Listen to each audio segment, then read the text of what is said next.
Now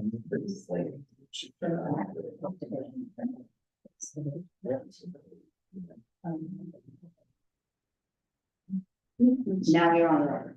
And the audio is okay. In accordance with the Open Public Meetings Act, please note the following: all Bernardsville Borough Planning Board meetings will be held in person in the meeting hall on the second floor of the Bernardsville Municipal Building at 166 Brook Road. Meetings will be live streamed on YouTube with no opportunity for public comment. Members of the public wishing to offer comments or ask questions will be required to attend meetings in person. YouTube live stream access for all meetings is YouTube at Bernardsville Borough/streams. This link will also be available on the agenda for each meeting, which is posted on the Borough website at bernardsvilleborough.org and on the Borough Hall public bulletin board at least 48 hours prior to the meetings. Notice of these changes has also been emailed to the Bernardsville News and the Courier News by posting a copy on the Borough website and by filing a copy with the municipal clerk, all on January 16th, 2024. It is the intention of the board not to continue any matter past 11 p.m. at any regular or special meeting of the board unless a motion is passed by the members then present to extend to a later specified cutoff time, and same shall be announced at the opening of each meeting. In addition, the board does not intend to begin a new hearing after 10 p.m. or begin testimony of a new witness after 10:30 p.m. Any hearing conducted by the board is a quasi-judicial proceeding. Any questions or comments must be limited to issues that are relevant to what the board may legally consider in reaching a decision. The quorum appropriate to a judicial hearing must be maintained at all times. Roll call. Yes, Mr. Chairman. Mr. DeMarco? Present. Ms. Gardner? Here. Ms. Geller? Present. Mr. Graham? Here. Mr. Horowitz? Here. Mr. McQueen is absent. Mr. Simoff? Here. Mr. Walden? And Mr. Zazarino? Here. You have a quorum, Mr. Chairman. Okay, any comments on the meeting minutes? I have a comment. The last few times that we've included the transcripts in the minutes, I'll be honest, I didn't read the transcripts. But I did in this last one quickly look at my comments at the end of the meeting. And we all recognize that the transcriptionist had difficulty hearing throughout the entire process. And while I think the gist of what I said was fine, there's no punctuation. I mean, I've read transcripts before. They're not well done transcripts. And I think we need to put in the minutes that while we're attaching them to the minutes, we have to recognize how often she had to say, can you please repeat that? I didn't get that. I'm not sure. I've never seen transcripts that have no punctuation. I don't know how we do that, but I just think it's a good idea that the minutes reflect that we're including the transcripts. Best efforts. Yeah, the transcripts, if and when they're needed beyond for purposes of these minutes and the recording of these proceedings may or may not be addressed as far as the accuracy in the future. I don't see a problem with just referencing something along the lines of the transcript of both hearings attached services being but well, I don't know, how do we want to word that? I'm not sure how we do that. I'll be honest, when we've attached them the last couple of times, I didn't look at them. But I was alarmed that they're not. They're draft transcripts. Well, they're transcripts, but No, we do record, so. and for purposes of voting on minutes, let me say that if we're not gonna read the transcripts, then we should refrain from voting on minutes. Because minutes are replacing, they don't have to be verbatim. So frankly, the transcripts are probably closer to verbatim, than minutes are. So it's okay to give them a read and to understand that they generally reflect what occurred. They're not supposed, they're not necessary minutes to be verbatim. Okay, So I think we don't need any curative language or qualification language. okay, My prospectively, my guidance is to, at least give them a read if they're gonna substitute the minutes. And if need be, we can carry the minutes so that members of the board have an opportunity, if they haven't already, to read those minutes. The minutes of the transcript. read the I'm transcript. sorry, I'm saying the transcript. The transcripts for this meeting were over 300 pages long. Correct. And they're very hard to read. And there's a better evidence of what happened at the meeting in the transcript. And that's in the recording. So. Well, we have recordings as well, correct. Yeah, so, if you want to say that a transcript kept by one of the parties is attached, that's fine. But I too was struggling this afternoon and proving the minutes.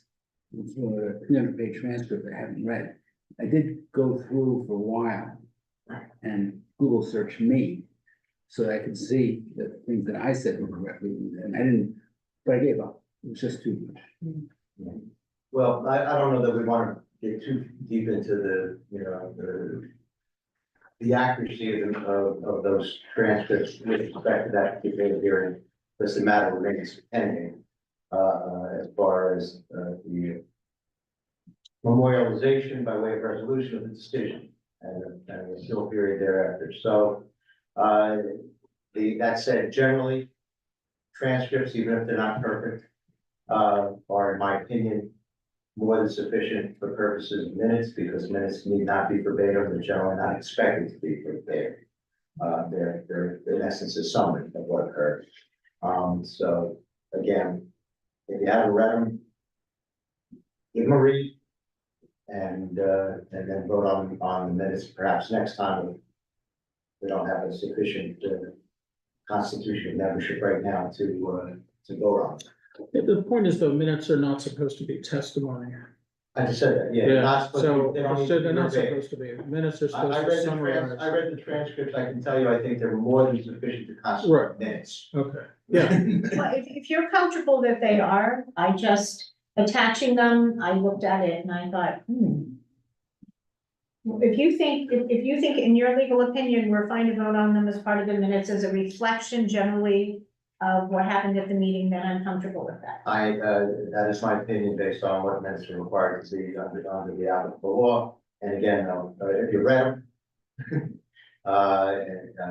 fine, if you didn't, let us know and we can carry them until you did. What do you think? in my opinion, they're an attachment. They reflect the capturing the testimony, which, that's fine, it's an additional aspect to the minutes.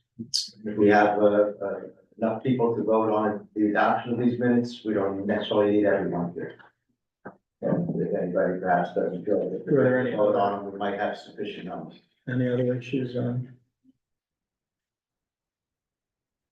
these? I didn't. Okay, I'll take a motion. I'll move it. I'm sorry, Chuck, You can't. given that it was August 15th and you were out. Oh. sorry. Yes, you I was the only one can. that Yeah. But thank you. Everyone else is eligible. Yes. If they're comfortable in voting. For the 15th, for August 15th. For August 15th, these are August 15th minutes, yeah. So we're just doing August 15th. Okay. Any second? Second. All in favor? Aye. Aye. Any opposed? Is anybody, just make sure you have who's voting. Everyone is eligible except for. No, I mean, did everyone vote Oh, on, I did got you. anyone want to abstain from voting on the minutes? For whatever reason? No, okay, no, we got every, That passes. we should have 7 minutes, right? Yes. So then another motion for anything on. I don't think we have the other one yet. It's not there yet, right? They're not, they're still in progress. Okay, great. Communications. Somerset County Planning Board regarding 114 Claremont, which is not your usual. Everything is good for the county. There's quite a bit of stuff in there, and it's obviously been a lot of work going on with our engineer and theirs, and so we'll just be noticed of the progress that's there. Right, that's a post-approval compliance. Yeah. is What's being addressed there, so it's out of our hands for now, and but yeah, the board is aware of that particular item. But if there's substantial changes, they have to come back. Well, we'll see what happens. Right. Yeah, not before us unless and until it's before us. Is anyone here to talk about anything not related to the agenda? Stuff that's not planned? If so, come on down. I don't see any hands, so. We have old business, which, is the, Echo resolution, right, that he sent out. Correct, Mr. Chairman, as mentioned, that was a minor subdivision with bulk variance relief, pretty modest accessory floor area and deficient lot width. And it must have been, because of the work that granted unanimously, with certain conditions, including specific conditions, not only, all those quote unquote technical conditions in the engineer and planners memos, but specific conditions, for example, ensuring that the existing underground oil tank on the property will not be located on the newly proposed adjacent lot. Well, not adjacent lot, the newly proposed lot from the mother line. But we did, it was only 2 weeks ago. Everyone's recollection should be fresh. We turned it around pretty quick, and thanks to the board professionals and applicants council, everybody weighed in pretty quickly. We got the last word from applicants council, no changes requested from their end. Earlier today, that's why it was distributed today. Hopefully the board members feel comfortable, had an opportunity to read it. Shouldn't be too heavy a lift, I hope. So if you're ready to vote on it, you can vote on it. Steve, I have one question about it. Sure. The engineer's letter referenced in your resolution is the one that's in the online in our for our files. But what happened with the meeting though, there had been a subsequent letter. And I think that was the letter that was discussed, and that was the letter to which the applicant stipulated that he would comply with the conditions. Has it been put online? That was the question. The question hasn't been put online, but at the discussion at the meeting was of the subsequent letter, not of the letter that we have now. Yeah, I don't have that file with me. Interesting that it got through us, the engineer who drafted all those letters, planner and the applicants professionals, but if that's the case, we could hold off on that to make sure that there's nothing different between the two letters and that the subparts. I think the only problem was it Of that- just wasn't of that. online. There was no No, issue with it. the letters were different. Yeah, the superseding letter wasn't online. That was the problem. Well, right, and that was the letter which they Yeah, it's, stipulated that they would comply with. right. And he I said think- it's I not think- a resolution. Yeah, Second. I think what happened, and again, it may be best for us to wait just to make sure, but I think what happened was that subsequent letter that you're referring to basically scaled down a lot of the conditions because in the interim, they had been already satisfied. So candidly, this broader group of conditions of approval, which that would be a subset, wouldn't be problematic because a lot of them would already be deemed satisfied. That said, if we want to be extra careful and make sure we have the right date and the scaled down version of the outstanding conditions, we can If you're certainly happy do the that. way it is, I'm okay with that. There's also a typo on page 12. You don't have. You're gonna give them a hint, or you're gonna? That I'm not I'm okay. waiting for- I'm waiting to get to it. It's two, Romanet 2, 3. I think it should be completed. Shall be complete, oh, yeah. Spell check should have put that one. Yeah, well, with that change, and it's sufficient, in my opinion, for the board to adopt it, also specifically because we're going to change the May 3 date, or we're gonna add to the May 3 date, the subsequent engineering letter from Boswell, Mr. Brightman. I just don't know offhand what that date was. I'm gonna venture to guess it was subsequent to May 3rd. Yeah, you also could just put, or any amendments or further. Yeah, I mean, well, Prior to the hearing. yeah, I mean, either way, you can go forward tonight with that caveat, and it's a immaterial, addition. We don't have to carry for that reason. And. Everyone okay? We got a motion? And moving accept the resolution. Second. I'm sorry, can you use the motion? Mr. Hawkins. Okay.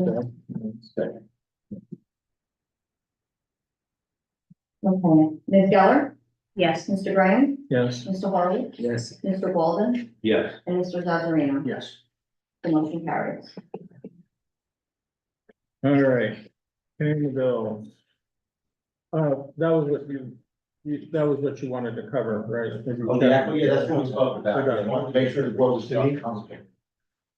This is listed. Wait a minute, Hold on, 1 second. my mistake, I read the wrong. We just gotta retake that roll call. Yeah, Ready? yeah. Yeah. So, Mr. DeMarco, Yes.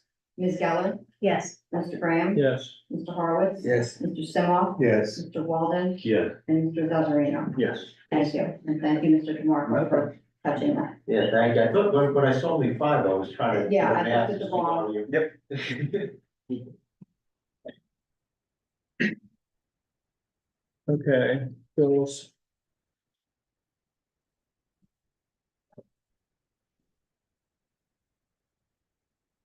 Take a motion. I'll motion, to pay the bills totaling $1,031.25. I'll second.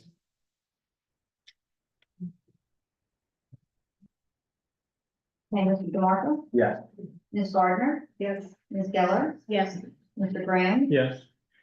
Mr. Horowitz, Yes. Mr. Simoff, Yes. Mr. Walden, Yes. and Mr. Zazarino. Yes. Motion carries. Okay, so we're to our public hearing, beneficio Pavese LLC.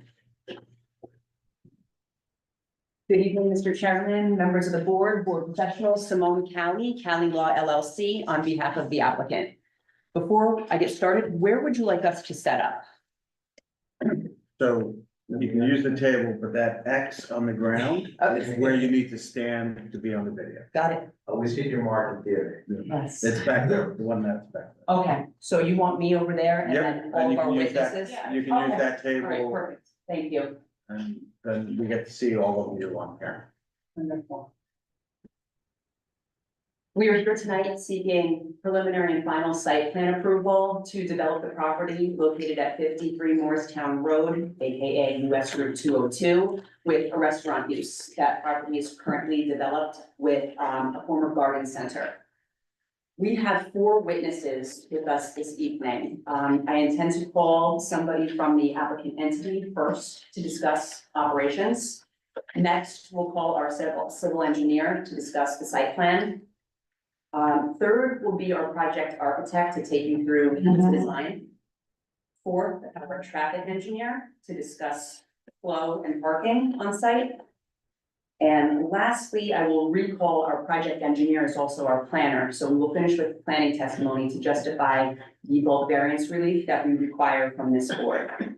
Unless there's any preliminary questions of me, I would like to jump right into it and call our Swear first your witness. witnesses. I'm gonna ask for one predicate matter to be addressed first, before I swear in our witnesses, all witnesses, including our board professionals. And that is, I just wanted to reflect on the record that I had an opportunity to review the notice, found the content to be sufficient, found it to be timely served and published. served by certified mail on October 8th, published on October 10th. Both of those dates being at least 10 days prior to this evening. So the board does have jurisdiction, in my opinion, to hear and decide the application should we finish this evening. And with the chair's permission, I'll swear in all 4 of your 5 witnesses, as well as our board professionals, that you'll all stand and raise your right hand.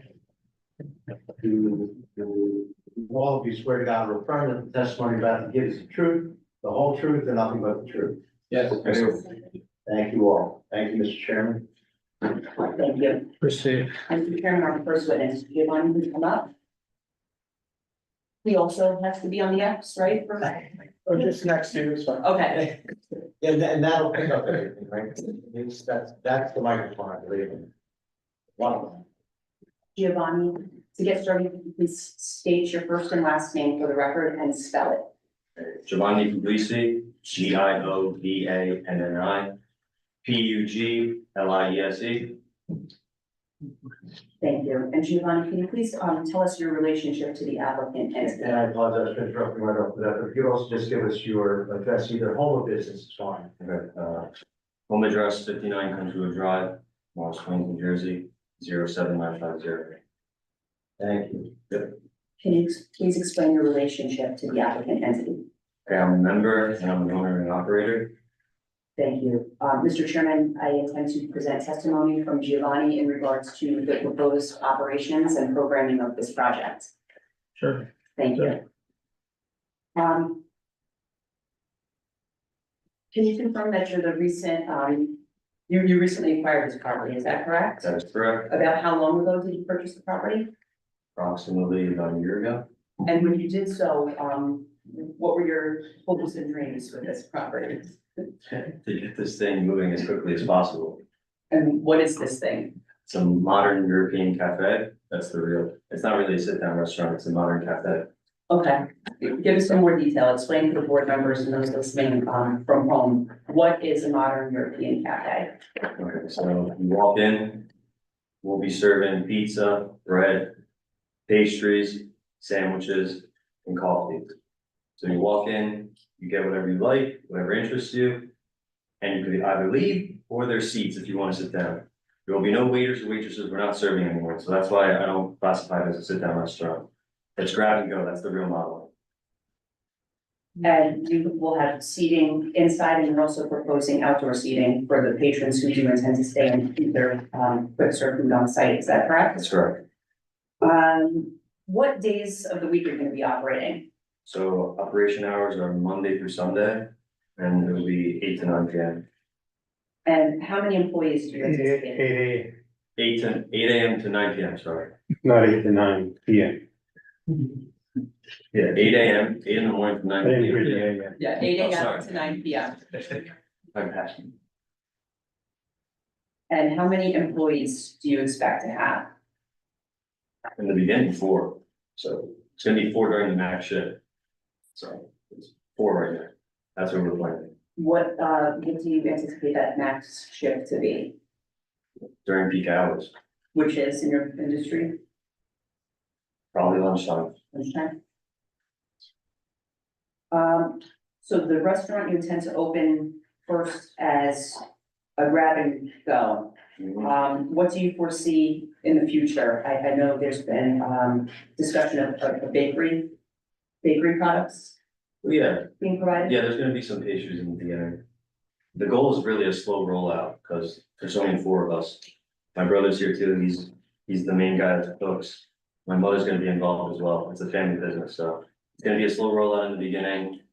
And whatever we can do, we'll do, and if we could get more employees, and if not, then we'll just stick to a smaller menu.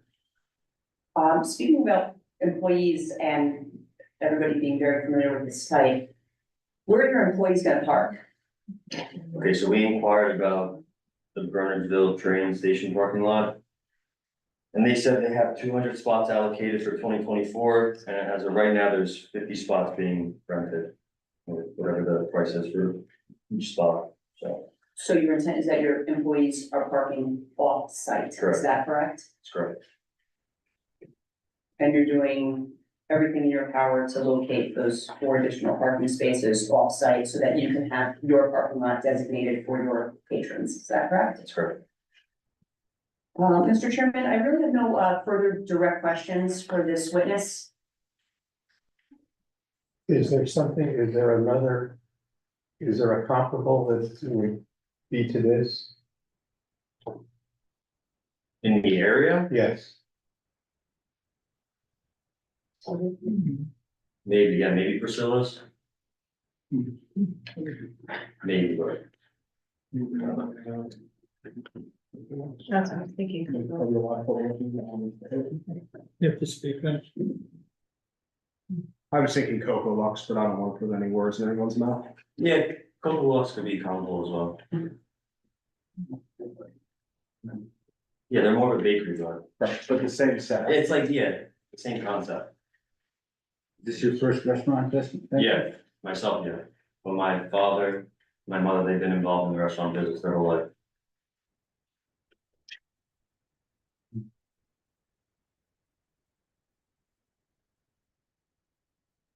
Any other questions? Yeah, I have a question. You indicated that you would be using the train station for your employees. For your clients, your customers, of course, to be in and out. I'm assuming that's what you said, that Mhm. really wouldn't be a sit-down restaurant as we know it. How many parking spaces are you predicting you'll need? Another question? My next witness will be able to get more into specifics with regards to parking demand on the site.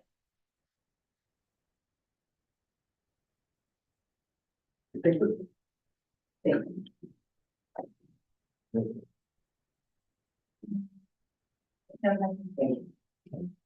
All right. Mr. Chairman, did you want to go to the public for questions of each witness or wait for a few witnesses? I guess we have 5 altogether, Yeah, 4 people making up the 5 witnesses. let's just wait, because we have the fourth and, yeah, we'll take, we'll take public comment after we've heard the Public witnesses. questions. Public questions, sorry. And then after public questions, we'll take public comment. Mr. Chairman, our next witness is our project, civil engineer. Mike, can you please state your name for the record, also spell it, please? Sure. Michael Roth, last name spelled R-O-T-H, Roth Engineering LLC. I'm the owner of Roth Engineering. I have design and management for projects throughout the state, just like what we discussed tonight. I graduated with a bachelor's degree of science in civil from NJIT, licensed engineering planner in the state of New Jersey. Both my licenses are in good standing. I've appeared before several land use boards throughout the state. However, it's my first appearance before this board to present it today. We'll accept them. And just for clarification, since I know he's coming back as a planner later, you're asking that it be accepted by the board as an expert in both areas now to save us the trouble later? Yes. Okay, and Mr. Chairman, for accepting him in both capacities. Yeah, Civil engineer and professional planner, correct? yep, And just sticking with the qualifications, Mike, you submitted the plans that were prepared as part of this application, is that correct? That is correct. You had the opportunity to review the board professional reports that have issued, is that correct? Yes, I have. Thank you. Can you please discuss your site plan? Let's start with the existing conditions. So discussing existing conditions, I'm gonna refer to an exhibit. So, Mr. Warner, if I mark this as A1. Please, thank you. As you know, just when you're ready, just give us a brief title summary of what it is. And Sure. maybe, I don't know if there's a last revised date, I guess not, it's like a rendering. Correct, yeah. Existing conditions aerial map is the name of the rendering. Marked as A1, it's dated October 10th, 2024. I have handouts. The benefit of the board.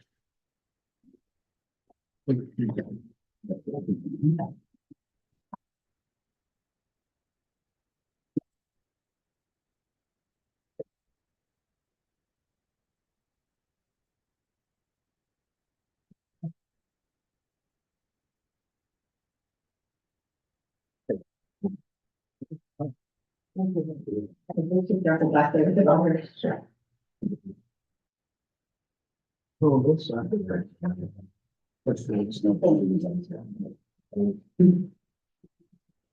is A1 and A2, or if they want you decide.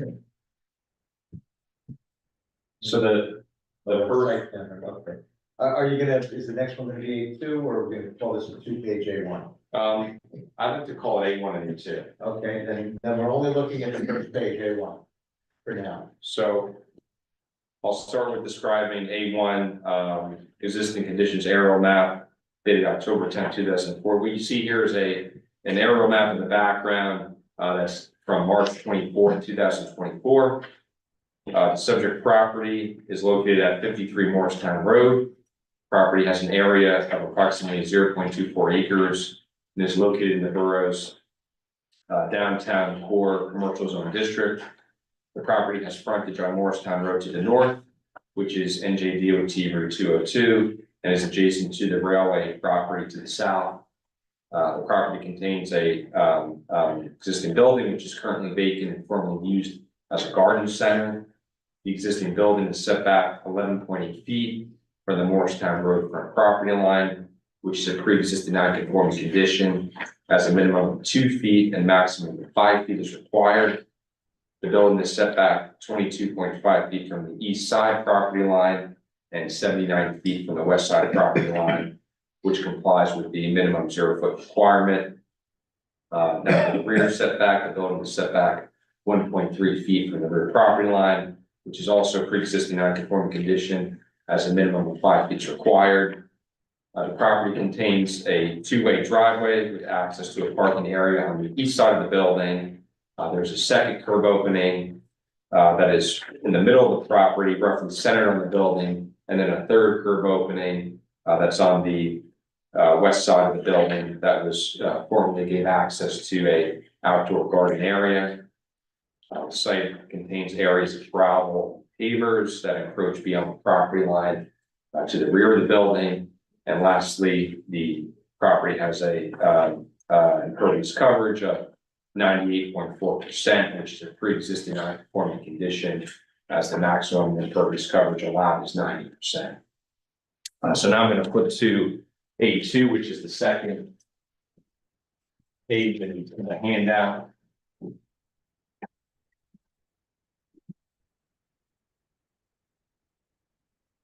So again, along with the A2, for more, this is entitled site plan rendering. And it's also dated October 10th, 2024. What you see here is the same aerial map in the background. The proposed improvements are rendered in color. The project proposes to renovate the existing building for the use as a cafe, as described by the applicant, which is permitted in the downtown core zone district. The property does not propose any changes to the building's footprint, except for on the rear part of the building. We're expanding the dormer, which is actually a vertical expansion within the rear yard setback, therefore a variance is being requested. Further testimony by the architect will be provided for that. Next, regarding the site improvements, the project is proposing parking lots on the east and west sides of the building and a new patio area in front of the building. The east parking lot provides for 4 spaces and a dumpster enclosure, while the west parking lot provides for 8 spaces, including 1 handicap space. The project proposes a total of 12 parking spaces, where a minimum of 19 are required based on the borough's ordinance, therefore a variance is being requested.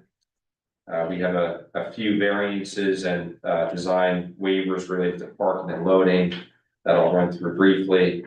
The location of the parking, as the proposed parking lots are located on the sides, where parking is required to actually be behind the building for the ordinance. The parking setback to the property line, as the east parking lot is set back 2.6 feet from the side lot line. The west parking lot is set back 3.6 feet to the rear lot line, where a minimum of 5 feet is required. Parking access, as 2 driveway curb cuts are proposed, where a maximum of 1 is permitted. No loading spaces proposed where 1 is required. The proposed width of the sidewalk is 5 feet, where 8 feet is required. and the parking lots are not screened, where screening is required. So we do have a few variances that are related to parking. I'll come back later for the planning testimony to support those variances.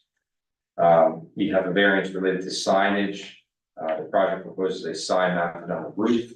It's 2 feet high by 8 feet wide, has an area of 16 square feet. The sign conforms to the ordinance, except that it's proposed on the roof and therefore requires a variance. We have a couple other variances. The project proposes a AC unit 0.2 feet from the roof property line and generated 1 foot from the roof property line, which does not. I'm sorry, how much was the AC setback? 0.2 feet. 0. And I'm sorry, the generator. There's 1 foot. Plus 1. And that does not comply with the 5-foot rear yard setback, therefore variances are requested. The trash enclosure is proposed 3.3 feet from the side property line and 2.6 feet from the rear property line, which does not comply with the 5-foot side and rear yard setback. Again, therefore variance is requested.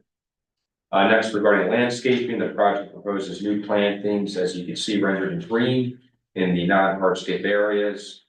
The project also proposes new lighting to provide adequate light levels within the parking lot and pedestrian areas by the new building and pole mounted lights. And due to the closeness of the lights to the property line, in order to adequately and safely light the parking lot, a variance is requested as the light levels exceed the maximum 0.5 foot candle reading at the property lines. And lastly, regarding stormwater management, the project is proposing stormwater dry wells for the roof runoff, which is shown on the plans. And although not shown on the plans, we will be taking the parking lot runoff to the dry wells, which will be collected in inlets and piped to the dry well. And that's in order to comply with the engineers review comments, which I will touch upon briefly. So in summary, for the stormwater management, the project proposes a decrease in coverage. We went from 98% of going down to 89.2, which actually complies with the ordinance. It complies with the maximum requirement of 90%. So you're eliminating an existing deficiency. That is correct, yeah. And although it doesn't count towards our numbers, as you can see from flipping from A1 to A2, there's a lot of impervious that was beyond the property line that we're gonna restore and make a pervious surface. Strike deficiency, change that to deviation, because it's an exceedance, I misspoke. An existing deviation is being eliminated, correct? That's correct.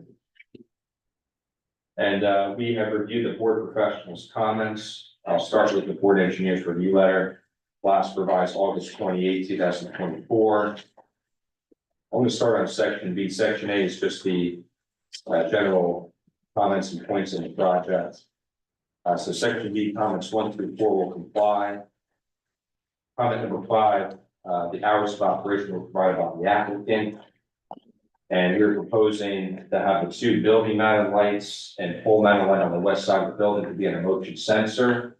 Instead of being dimmed, I believe that comment regarding the dimming was potentially if there was any off-site lighting. So instead of doing that, we're gonna have some select lights on a motion sensor. I apologize again. You're up to which one now? Is that Number 5. on the revised, right? So you cover, you're complying with 1 through 4, and you defer on, well, they defer on the landscaping with the planner, okay? Which engineering letter are we talking about, the August letter? Boswell's August 28th, I think you said. 28, correct. Yeah, okay. And we want to be careful, we had an issue last time. And there were a couple of Boswells, but this is the most recent, if I'm keeping track. Correctly.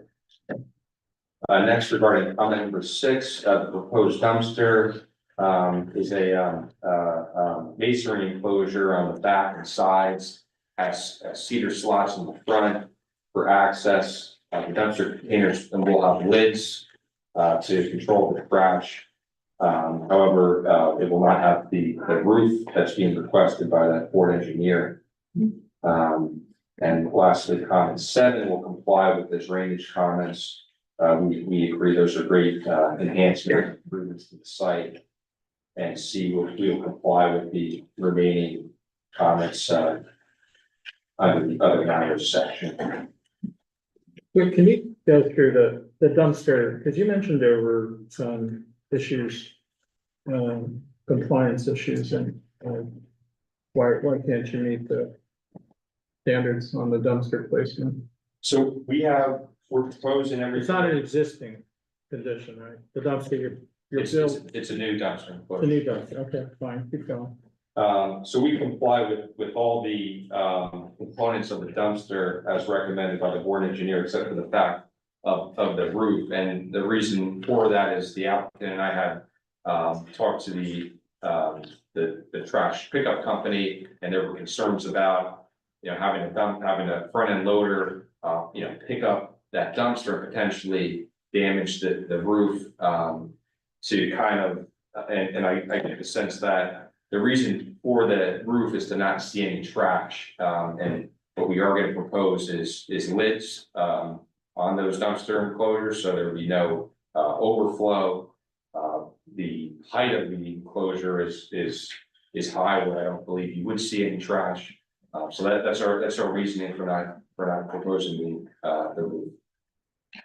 So the trash pickup is expecting, in the space you've got designated there in the hash marks, they're saying they back in and grab the open the doors to the area and grab the dumpsters? Right, it would be a front end loader, as you mentioned, would approach the enclosure, open the doors. Fork the dumpster container. And then Yeah, it's not gonna work. Have you looked at it? It's not gonna, what you element? can't take a front end truck with the forks on it and get it to pick up those dumpsters. Unless you roll the dumpsters out. Are you rolling the dumpsters out? Because in one sense, you're saying, oh, Are you talking about a cubic yard, along those lines? We haven't got into the detailed size of the dumpsters. I suppose they could be on wheels and rolled, right, to a more feasible area. So those parking spaces would need to be empty Oh. for that to be accommodated for. Correct, yeah, I'm sorry. So I probably should have mentioned that in testimony. The trash pickup will be done off hours, so those spaces won't be occupied. So they'll have, they'll basically be able to use the whole parking area to pull in and access that enclosure. okay, well, that helps. Did you look internally for trash hauler, see if they could make that work with the turns? Right, so based upon the tightness of the parking lot, it can't make a movement where it would back up and turn around the parking lot. Right. It would have to back up slightly onto the road and then continue down. That's assuming there's a cut. You can't turn in that space? Based on the condition and the tightness, front end loader can't make that turn movement. Well, then you're going to need to, this is on the west lot, this is on the east lot. You see where you have the patio and the shrubbery there? We're gonna have to allow for a K-turn. I would guess. I mean, you're gonna need to, you're not gonna back on the 202 out of your property, so you need to figure out how to have them make a turn either with a different truck or figure it out. And one of the reasons why I was rightly brought up the roofing, was not so much, visibility, but also for animals. And that was why, as I mentioned, also screening of mesh, like actually enclose the entire, refuge area. Because we understand that it's a food establishment, so waste from food items will be, temporarily stored in that location throughout the week. And that's one of the reasons why, we had considered, roofing, for, some kind of animals that would get into that area, and that's the concern there. Well, in regards to your concerns, the waste or the waste. Mr. Chairman, We can switch witnesses, right? Yeah, that's all right. Sorry, I just wanted to clarify on this. Our waste management guy offered, because of the concerns for animals, he offered I think it's bear-proof lids. They're metal lids and they're bear-proof, so no animals are getting inside of it. That's what he said. We talked to him. Bears are smart. Well, it's not only bears too, it's, smaller animals sometimes, and like, there's vultures and things like that. So that was mainly, one of the concerns there. And then also the proximity to the building next door. So some kind of barrier as well was considered. Because of that, due to the new zoning for the whole area now, the next door lot also has the potential of becoming residential. So that was also our thought too, is, whether or not that was gonna cause issues, just in the general area. It is not fully protected. We don't want to restrict your, your operations at all, but it's just a matter of, in the general Bernardsville area. So Counselor, you asked your client how often you thought the trash would be picked up, was that a daily routine or? He said it was gonna be daily. So that would be, and your operation, just so I understood, it was 7 days a week, or is it a day closed? Well, as of right now, it's gonna be every day. If anything changes, if there's a day that we're not as busy. I got you. So I'm just trying to, I think there's some concern It's with, gonna be off hours. give me a second, I'm helping you. There's I think there's a concern from our perspective of an accumulation of garbage, right? So one of the conditions you may wind up getting, if you get that far, is that every day of an operation, there will have to be garbage picked up, right? So you're gonna have to, when you come to get whatever CO, you're gonna have to show proof that you may do that. We didn't get there yet, but that might be a way to resolve at least some of my concerns about an abundance of garbage that sits for too long. You understand? All right? Just a suggestion, I know you're constrained on parking and seeking relief. I'd suggest, looking at in that, easterly parking lot, I'd suggest, on the other side of where the parking spaces are, putting an ADA space there. Having it have access to the front door. And that'll be a turnaround. That'll give you your capability, and it'll also give you an extra space, because you can then not provide an ADA space in the west lot.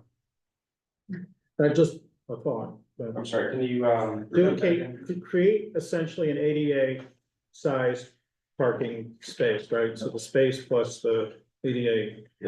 So flip your ADA from the right side to the left side. Okay. So there'd be 3 spaces, take the ADA spot, cut into your sidewalk in the front, and have 5 spots there, and you're still back at. And then you'll get your K-turn. and the dumpster would remain the same? Dumpster stays where it is, but now there's. If that works. Where does that change that for? What that gives you is the ability to pick up your trash without, right? I mean, what does that give you? That gives you the ability to pick up your trash. Because you can't pick it up and back out on the 202. So you need to be able to turn within that lot. So if you put the ADA, a fully set of 80, you could even put 3 spaces. Well, you can figure out what it is. But you put your ADA space right now where those shrubberies are. In the front, you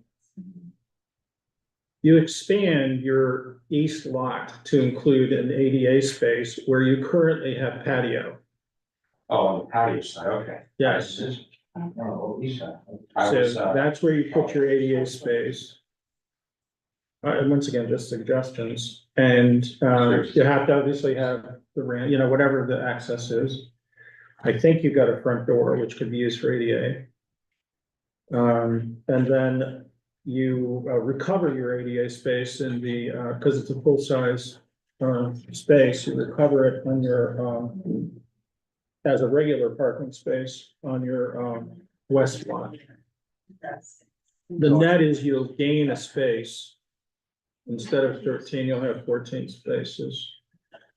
At least you may be able, I don't think you can fit more in than the ADA space into that patio area. But we just saw a Yeah, we, couple of, appreciate the comment and perhaps during, I'll next just- witness, I'll discuss it with. yeah, that's all I can suggest. There may be a door there. There is not The main entrance doors is on the patio. roughly center. And most people may be going through that back door, but I don't know. That was actually a separate question. What was your intent for the use of each of the doors? Just to say on the record, what, Yeah, I'm gonna defer that to the architect. okay, that's fine. So going back to the review letter. I believe that concludes the board engineer's review. If there's any further questions. But yeah, once again, I don't believe the enclosure can be should be that close to the property lines, but that's The garbage the enclosure. garbage enclosure, yeah. Well, so, yeah, well, we set that to the next, nothing. They got a side yard, it's, He's gonna be afraid that it's- 3.3 to the side, 2.6 to the rear. Oh, but yeah, the other one, yeah, there. yeah, just, Staff review the aggregate. Yes, we have a NJ DOT access permit that's been submitted Okay. to the DOT. for the cuts, Correct. yeah, okay, great, because you have three now, you mentioned you have three now. There's and 3 now, you're we're going for down to So 2. they're happier with it. That's been submitted, we haven't received any comments or anything, just quite yet. Okay, and then also, in the rear, have you reached out to New Jersey Transit? Because that's all, railroad property, Correct. so you'll need to reach out to them about any work you do within there. Yeah, just for permission to clean up that. Sure.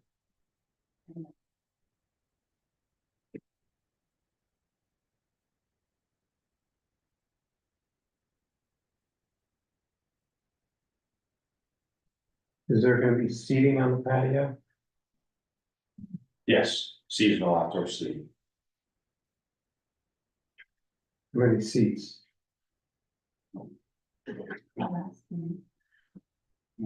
The current plan proposed 8 outdoor seasonal seats. So the planner will go through that, because you'll have to eliminate 8 seats inside when you do that. Maybe. The current proposal is that they were, that they would total, there was 36 indoor seats that require 12 spaces, plus the eight outdoor seats. You can't have outdoor seats without parking for them. For the ordinance. Yes, so the provision that we do with restaurants and cafes is, okay, if you want to have outdoor seating, then you actually have to shut down the equivalent number of indoor seats. I think what they requested was they based their seating, their, parking on the full number of indoor and outdoor seats. Oh, it's based on, And they asked for a variance, which came out to 19, and they asked for a variance for 12 or 13. Well, 12 spaces proposed. the 7 is a double. So they're looking for a variance before, such response. And Correct. yeah, and what you should be asking for is you should have the parking match, which is now 14 potentially. Match what your seating is. And then when you have seasonal seating, you just close down some of the seats that are inside and you do outside. And that's the standard. That's one way to solve it. That's not the only way to solve it. The other way to solve it is the way that the council has proposed, where you give a variance and you Oh, include you could. seasonal. So you have a seasonal seats. hardship for the variance. and the other Well, thing, that's why the plan is here, to hear about whether there's a hardship, but that, I think the other solution. just to close I think the off, plan is the same guy. It is, But we're yeah. gonna call him back at the end. The applicant, is okay with that condition where we would be limited to the, 36 seats total Right, and 8 could be you can put them anywhere you want. Right. Yeah, it just makes it, in a sense, it makes it easier, simpler. Am I correct then in understanding it sounds as if we might be getting close to actually having 14 parking spaces and maybe only needing now 14 parking spaces? One of the things that they proposed is that the requirement is one space for every 3 seats, plus 1 space for each employee. So what they were proposing was that they would find 4 spots for the Off-site. employees off-site, which would reduce the actual requirement to 15. Yeah, I'm doing that right, to 15. So with this additional spot, It's the minimum. 13, so we're down to 2 spots. But I think they Okay, disagreed. can I I think they just said they would limit the total seating to 36. Yeah. So then that's 12 spaces and. It's all gonna be a question of the map. The key is how close can we get it, so it's Right. that you, No, I got that, but my point is, I think what they just agreed to was a total of 36 seats. Right. Whether that's a combination of It is. indoor and outdoor. they did. That means they need 12 spaces that would cover the seating. And I think the request is they're looking for a condition that if they provide proof that they have a rental agreement for off-site parking for whatever the number of employees are, whether it's 4, 10, or 12, that the employees will not park on property, that they will park off, and is that the variance relief we will give, provided that no employees park there? Exactly. Perfect. Is that a summary? Yes. Very well said. That's it, but that's 12. Did you get, how many spaces did we get up to, on site? Did we add 1? Well, the current plans show 12 spaces proposed. I haven't looked into the modified design Okay. just quite yet, but based on the current design, 12 are proposed and 12 are required for the customer seating with the condition that employees park off site. And there's the possibility, if I'm hearing it correctly, that we may actually have 13 spaces provided if and when that can be worked out. You can consider it, that's all. He's gonna need to be able to make the turn. It was Right, just a so I'm way saying that may- to that may, double the- And 1 employee make the could even park in the deviation, if any, parking even lot. less. Is the applicant open to looking into shared parking in any other locations nearby? I believe we, that's investigated, right? Yes. That's made us- That might be a better option. It's definitely. Yes, go ahead.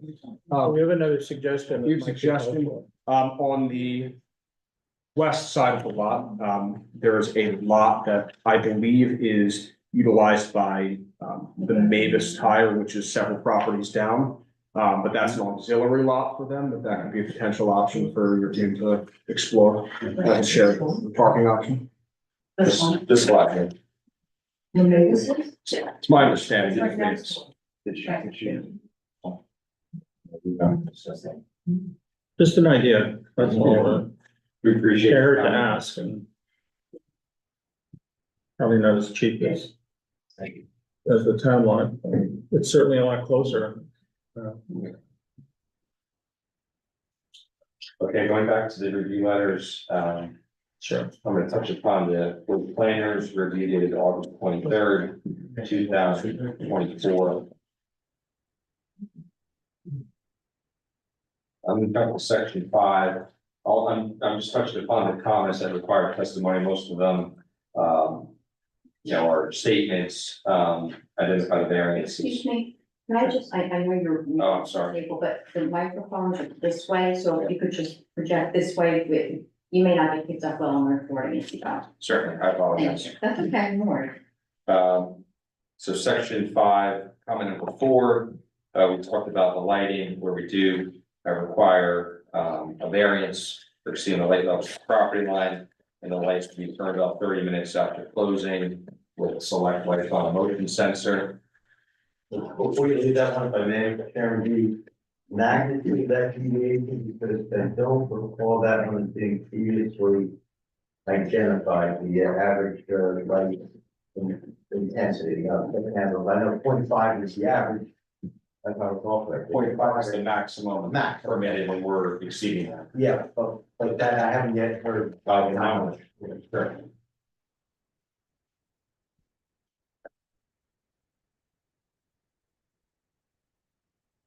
.5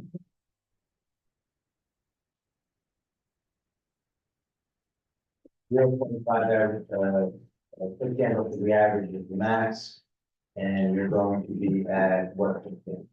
It appears the max on the, east side property line is 1.3. And again, that's just, we're lighting the parking lot, and the parking area is almost on the property line. So it's a condition I'm of, sorry, is this the average foot candle, or is this the max foot candle in any location on the site? max foot candle out the property. At the property line, okay, so it's not the, it's not, they're two different. If you're open till 9 PM, so all that should be there is security lighting, so what's going on? I'm sorry, what was the question? You're lighting after 9 PM. Yeah. You're closed, Correct, the lights turned off 30 minutes after close of business. and therefore, if you have any light at all, it's security lights, Correct. right, which would be much lower. And whatever, motion sensors or whatever, but lower intensity. And so what you're saying is that from an engineering perspective, they're not complying with what? The, When the lights are on, you're at 1.3 at one point, okay? yeah, If that exceeds the 0.5 max. When they're on, not When they're on. when they're on, even with the security lights are on? no, When the lighting. when the When it lights are starts on. before 9 PM. So the trespass on the property line Yeah. is exceeding what's allowed by the ordinance. In the winter from 5 PM to 9 PM. So the reason why the ordinance is set up like that is so that the trespass from one site does not impact lighting on Yeah, another site it's the for belief. your neighbors. And normally we look at lighting that's directed in the other direction. It's down, Yeah, so that there's cutoff on, on the property line, there's cutoff, there's no light shedding at all. So right. what is it about these? I'm sorry, it's probably on one of these sheets. What is it about your lighting choice that would have any overflow onto the other property? Yeah, it's a factor of the light, the east light where it has a wide spread of parking. The way our lighting grid is set up, there's some minor spillage over the property line. Once you get slightly off the property line, it goes to zero. But when you have parking, that's only a few feet off the property line. Where's In the order- pole? I'm sorry, it's on there, but where's the pole for the light? Is it on your property line basically, or a couple It's feet? on our property, correct? Well, no, close to the east boundary, east property line? Yeah, it's Between the curb and the. Between the. yeah, probably a foot or two off the property line. You move it to the other side of the aisle? We looked at that, however. I would have to reanalyze the lighting to see if we would still get adequate light levels. We want to maintain 0.5 foot candles for safety purposes. Ironically, that's the maximum allowed at the property line. So when we design lighting to exceed that standard for public safety, that's how we ended up with this condition where we're over the lighting, the maximum lighting level. Is it an existing pole? That's a new pole. So you have some ability in the location of it. That's correct. And what's the height of the pole? 15 feet. You tell me that you might have some flexibility with the height of the pole, so that might, the location and the height are called correctly. That's me delving into engineering. She's next to you. But that has an impact, right, on the, Right. on the trajectory and. Right. Yeah. And also the type of pictures that you choose and the lamp. That's true. That you choose. And the shield. And shield. Right. You could look into it. In the past, we've had people on the other side of the railroad complain about, not in this location, but in other locations along the railroad, that they see the light source. Would the light source be visible? The lights proposed are all, downward facing, So there we they're go. 15 feet high, how does that compare to the other side of the railroad property, the residential on the other side of the railroad? Okay, the light levels quickly, fade off to 0 foot candles, so there'll be no impacts to those neighbors. But can you see the source of the lighting? It's the bulb shielded. That's all. Yeah, it's a downward It's a facing. downward facing, so they. And their mics got compliant. Yes. And the houses on the other side, I think the answer is yes, the houses on the other side, are higher elevation than this property. In other words, they would be looking down at the down facing light, not up. At the down facing light. If the off-site photography doesn't go that far, unfortunately, Yeah. to give you an answer for them. Houses right now, yeah. That's what you're long off. I just don't know if they're higher. Over there. No, I understand. All right, you don't have to answer that, now just keep that in mind, that's all.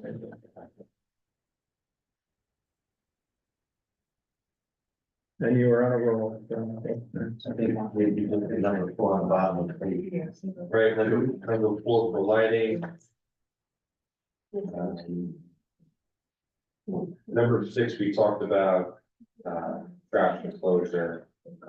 Number 7, that was specified that the hardscape offsite will be removed and we'll seek permission from, the railway property in order to do that. Number 8, the proposed fence at the rear lot line is a 4 foot high solid vinyl fence. And then, moving on to section 6. I'm sorry, the fence location, no setback issue, there's a rear yard there. No. Section 6, the applicant provided the hours of operation for comment 1. Comment 2, the architect will provide testimony. 3 and 4, we already mentioned, craft and loading, and then lastly, section 7 and 8, planning testimony will be provided to the requested variance. I think number 4. Is there anything more? Speak up a little bit. Sorry, we breezed past section 6, number 4, as it relates to delivery service. And where the commercial vehicles that are gonna be delivering products to business are gonna park. I don't know if you can speak to that or not, if you'd like to do that. Yes, did you hear her question? Can you just repeat it? Sure, it's, we're asking you to confirm delivery, like if delivery service is proposed. Obviously, I would assume that. Louder, yeah. Yes, but. And you have to include like the number of vehicles in that response, just so that we have a better understanding of when they're coming maybe, or what the size of the vehicle that's dropping off any food that you're. Okay, so. We're gonna have 2 district obviously 2 deliveries. They stated it's a 28-foot truck. And obviously deliveries are gonna happen on non-operating hours, so just like. And for flower delivery, a small van or a small box truck, off hours as well. And that's really it, it's just, we have 2 distributors for flour and for food. You're gonna have food deliveries before 7 in the morning and after 9 o'clock at night? So he means like, product coming to them to use. to- Yeah. Well, there are delivery hour limitations, yeah, so I just would suggest we just double check the ordinance. Yeah, I mean, that's your point, is so you'll have all your deliveries early in the morning, because you're gonna be out of there by 9:30 at night, no lights on and. And they don't make deliveries. The concern is that your property abuts a state highway. There's no conceivable way that a truck can stop, block the road and deliver, right? So it can't do that definitely during your operation hours. No, it's gonna be off hours. Correct, but you need to say that the deliveries will only be in the off hours preferably in the morning, right, not at night, because that brings other things into play. And then you can really strive that you do not have a 28-foot truck ever, and that there really should all be box trucks that can either pull into an empty parking lot and figure out how to maneuver and deliver so it doesn't disrupt any traffic in the way. Does that make sense? Yeah, no, I got it. Okay. Is there any intention for your business to do deliveries? To actually proceed and. Like have our own trucks and deliver? I don't think so. Or A regular, A regular truck. delivery, right, and that's. No. You're proposing your establishment to provide delivery. No, no, if anything, if we're gonna do anything online, obviously there's other third party. But not us. Well, I guess the key is that we would expect that, yeah, you will have like DoorDash and other Yeah. people stopping by and picking up. So they'll be essentially, instead of people showing up in a car, they're gonna be Yeah, but most likely be. someone showing up in a van.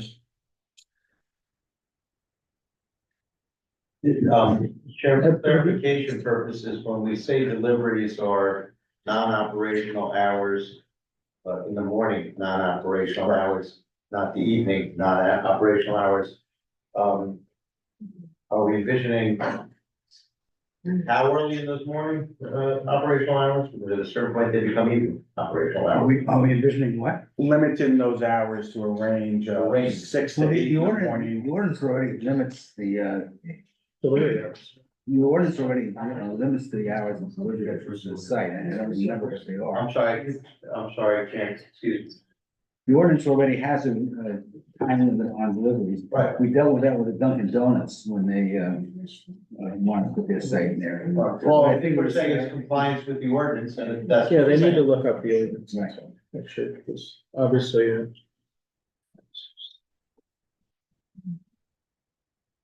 Okay. John would be feverishly filling it out.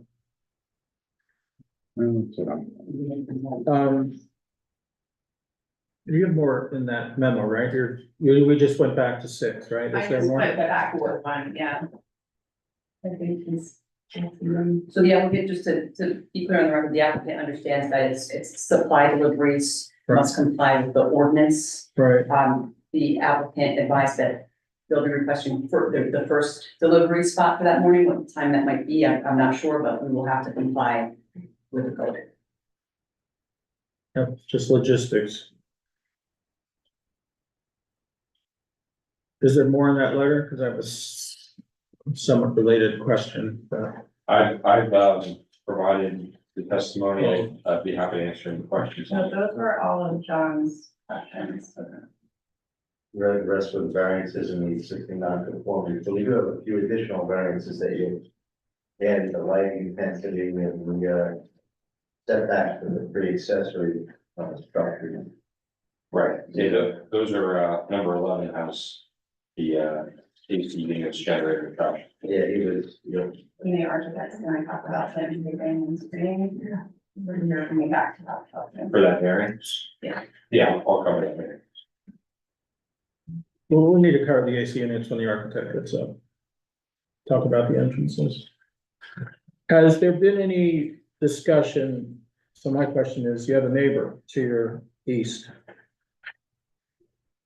who's on your property line and his building's real close to it. Have you talked at all about access to his property for maintenance, et cetera, et cetera?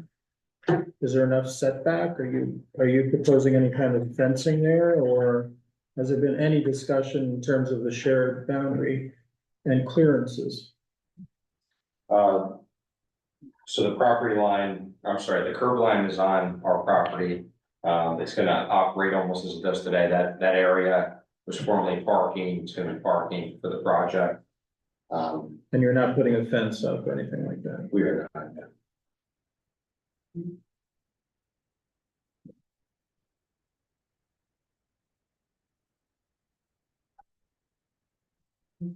It's just, yeah, I just want to be sure that when you get these dense, close properties that people can mutually perform maintenance appropriately, that's all.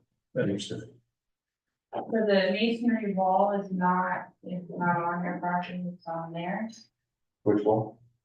on that side of the. East.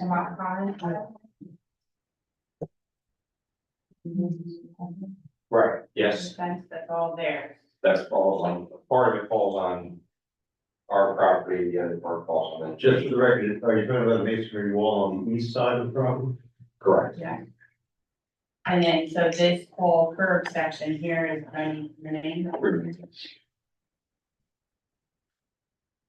I'm sorry, again, the masonry wall is on your property, their property, or both? And there's no changes, it's a condition that's today, there today, and that area is used for parking, it's gonna continue to be used for parking.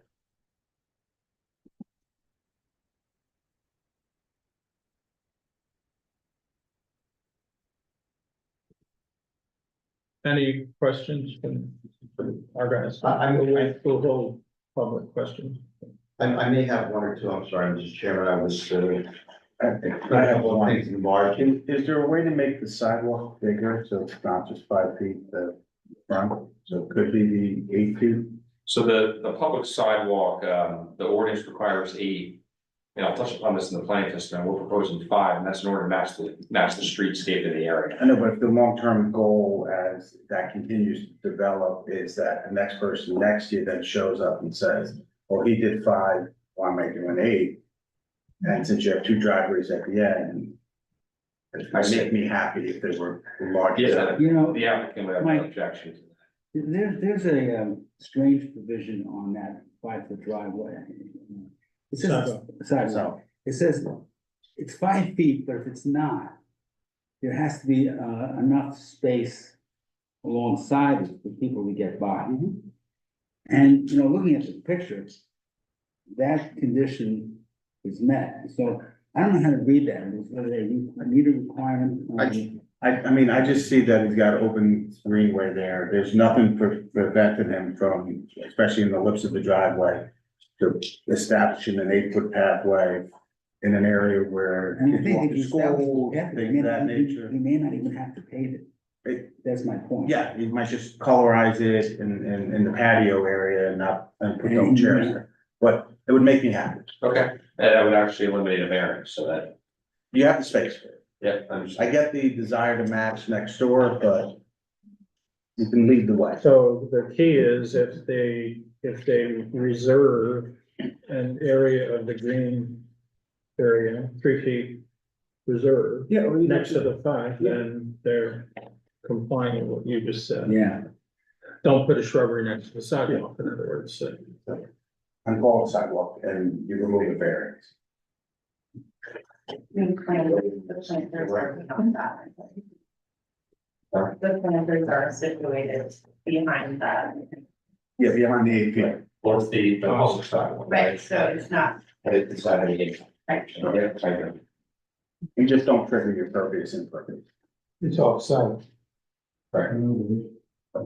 It's in the right of way. No, I know. Making sure.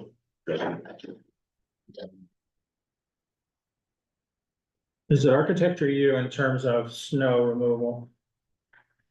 I'm sorry. Or snow removal?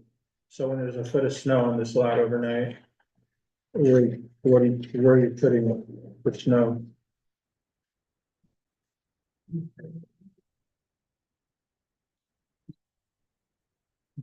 For the east parking lot, it would probably have to go temporarily in, you know, the striped area under some sort of extreme storm where they open, potentially would be taken off site. There's really no green space to put it in on the east lot. For the west lot, there is opportunity on the western property line to push the snow beyond the parking. So from an operational perspective, just anticipate that there could be snow. I mean, it's warming up, and just anticipate, what are you gonna do with it? And there may be something in the final plans or whatever, where you can say, yeah, here's a spot that we can push the snow into. You can Correct. just have a plan. You're not using the patio in the winter when it snows. Right. From an engineering perspective, it's feasible. Yes. Is there anything, I'd like to say no. Anything's feasible. is there anything preventing them from using the green area between the patio and the sidewalk just for snow, or is it supposed to be? Or even the patio. Itself, yeah. Just think about it, that's all, just have a plan, you know, it's gonna potentially happen, so Never again. you can figure it out in advance and maybe not crush a plant or something, I don't know. So, you're ready for the next witness? You're okay? Yeah, fine. Okay, I just wanted to say sidewalk. Work to our third witness, our project architect. Doug, please come up, state your name and spell it for the record. Douglas, Douglass, ASRAL, Douglas Asral. My office is at 9 Whitney Road in Whitney. I've been licensed for 24 years, state of New Jersey, and most recently in Pennsylvania, past 2 years. A member of the National Council of Architectural Registration Boards and the AI. okay, I'll accept them. Thank you. Doug, did you, or somebody? Sorry, I didn't hear it, that it license remains good standing, correct? Thank Thank you. you, Doug, did you or somebody under your supervision compare the plans that were submitted as part of this application? Yes, I prepared some. Thank you. Can you please take the board through your design? Am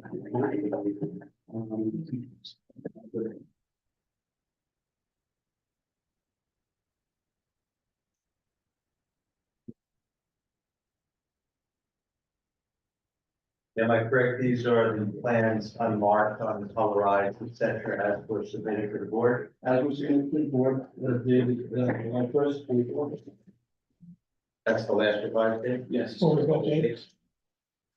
What was that date? 24. July 1st.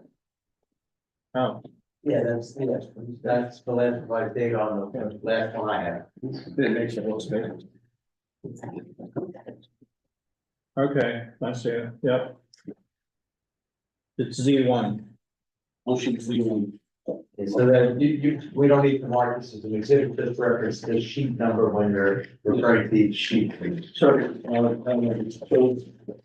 think, bring your attention to sheet Z1. The existing building, garden center, to be converted into this, cafe. It falls under the use group of B business, for a restaurant that's under 50 occupants. So it's still a business use, not an assembly use, as a restaurant with a table service, would be. I think there were some questions about the number of exits, and we're working with the existing exits from the front entrance and the west parking area. Those two exits are to remain. And we're adding an additional exit over on the east parking side directly off of the proposed kitchen for the restaurant. So there'll be 3 exits total, where 2 minimum are required. The maximum distance to any exit from anywhere in the building will be 63 feet, where up to 200 feet will be allowed. All three, is the one on the east side only for employees? Yeah, pretty much the employees would be coming, directly to the West and the front would obviously be for anyone, and west would be for anyone as well?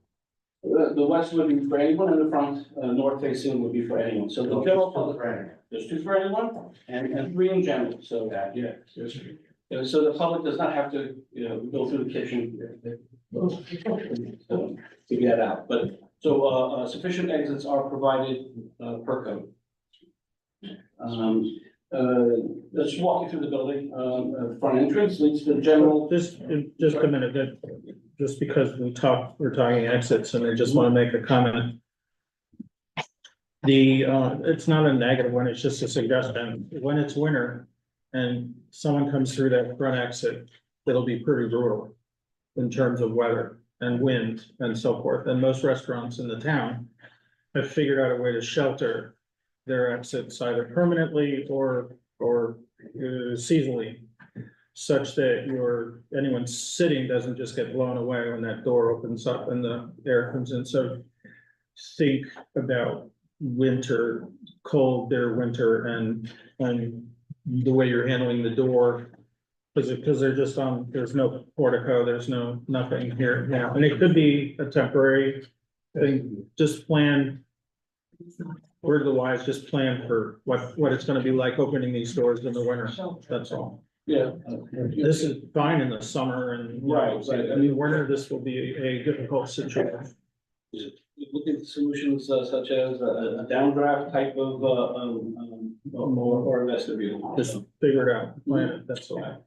And then also the other thing about entrances and exits, I would imagine it's a cafe, so there's sort of an expectation that it'll be kind of transient in a way. But if you do have a lot of takeout showing up and going through that door, it's not gonna be comfortable for the people sitting near that door with that much traffic. Also, people picking up and delivery services, they hang out.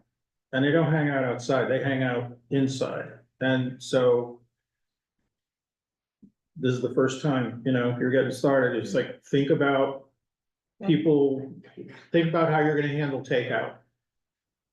And where the people are gonna wait and stand and, in regard to your customers and so forth. So that's kind of the way you handle doors and where they might go to the counter and what your traffic flow is. Really think about your combined customer load, which is some are very delivery oriented, and that's that traffic, but then also think about the people that are just sitting and how it impacts them. So anyway, now you can go on. All right. Yeah, we from the main entrance facing Morristown Road, you would enter in the dining area. And it's transient type dining, as you would in any small establishment. Then you'd approach the customer service area, where there will be the pizzeria, the bakery portion of the operation. And then there'd be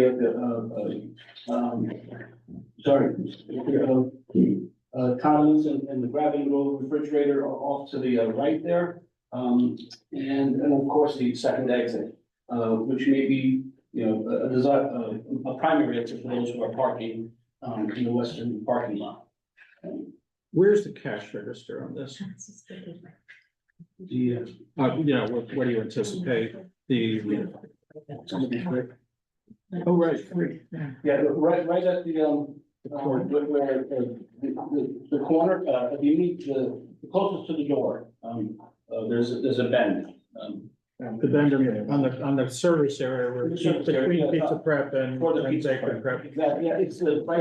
That's where the prep area. Oh, okay, I just wasn't clear, but that sounds good. Yeah, you walk in and there's the point of service. And yes, the pizza ovens will be there with the bakery area. The pizza oven, how is the pizza oven heated? That's electric. It's all electric. Okay. It's just one oven, so you're not sure. I'm sorry, we got. Somebody else. Somebody else. You swear to God or affirm that the testimony about the electricity and anything else is the truth? I do. Thank you, and your name and address. For the record. Antonio Puglisi, I'm the owner operator, 259 Countryway Drive, Morristown, New Jersey. Okay. Yeah, 750. So it's gonna be one oven in the front and it's gonna be electric. Then there's gonna be like a pastry oven in the back that has to be gas because I can't get electric right now. And there's gonna be two gas fryers, the pasta boilers gas, and the stove is gas. Okay. Where I was going was, it's not a wood fired pizza. No. Because then the question would be, where do you want to store your wood? No, it's electric. That was the method behind my It's question. electric. So, okay, thanks. No problem. Sorry, Sure, and we're like that. and well, talking about the kitchen, the type of operations, and yes, the remainder of the building toward the left, or the east side, would be the kitchen operations. What's currently a garage will be converted into the primary, kitchen space. And that will have its own, entrance and exit, primarily used by the employees. Do you anticipate this, has this been designed for customers to be busing their own stuff? Like, you know, they come in and grab something, it's on a tray and they sit down and then they take it and put it somewhere. Where do they take it? It's not, is it clear on this and I'm just missing it? Where do they take their whatever trays and stuff? So on where the grab goes is the condiments, so Yeah. that's where the trash is. If there was trays, they would put it over there. Okay, They would pick up their food on the basically where it says bakery work area for occupants, there's the big counter and that's where Yeah. basically the cash register and the pickup will be. that's fine. I just, Yeah, that makes sense, but just wasn't there. That's all. yeah, that's what. Are you done with the interior? The interior, and now I'll refer to the exterior, so please, yeah, just flip it around. More curious. One more call.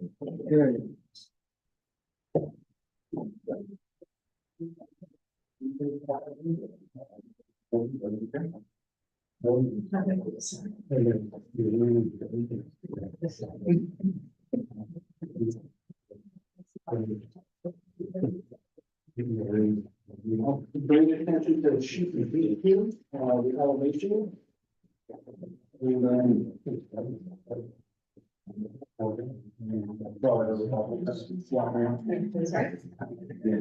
So the exterior elevations are to remain, pretty much as the building is today, except for the replacement of some windows. Entrance is where, is not going to change, it's the same location. The three dorm, closing, the dormers not, they're existing. Yeah, the existing dormers are to remain. The only change to the exterior structurally in any way, a slight raising of the roof in the kitchen portion, which you can't see from the front, it's towards the rear. If you look at the left elevation, drawing in the tree, the upper, this is drawing in the upper right.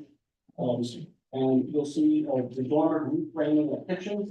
That's just to get some head height because the kitchen floor will be installed about 18 to 20 inches above the existing garage slab. So with that floor coming up, we need a little more head height. And that would be the extent of the exterior alterations to the building. Otherwise, it's, The roof line is staying the the same. roof line is staying the same, yeah, the ridge is same ridge, is the same. yeah, there's no change in height. The building currently has some very interesting windows in the front. Are they not gonna be preserved?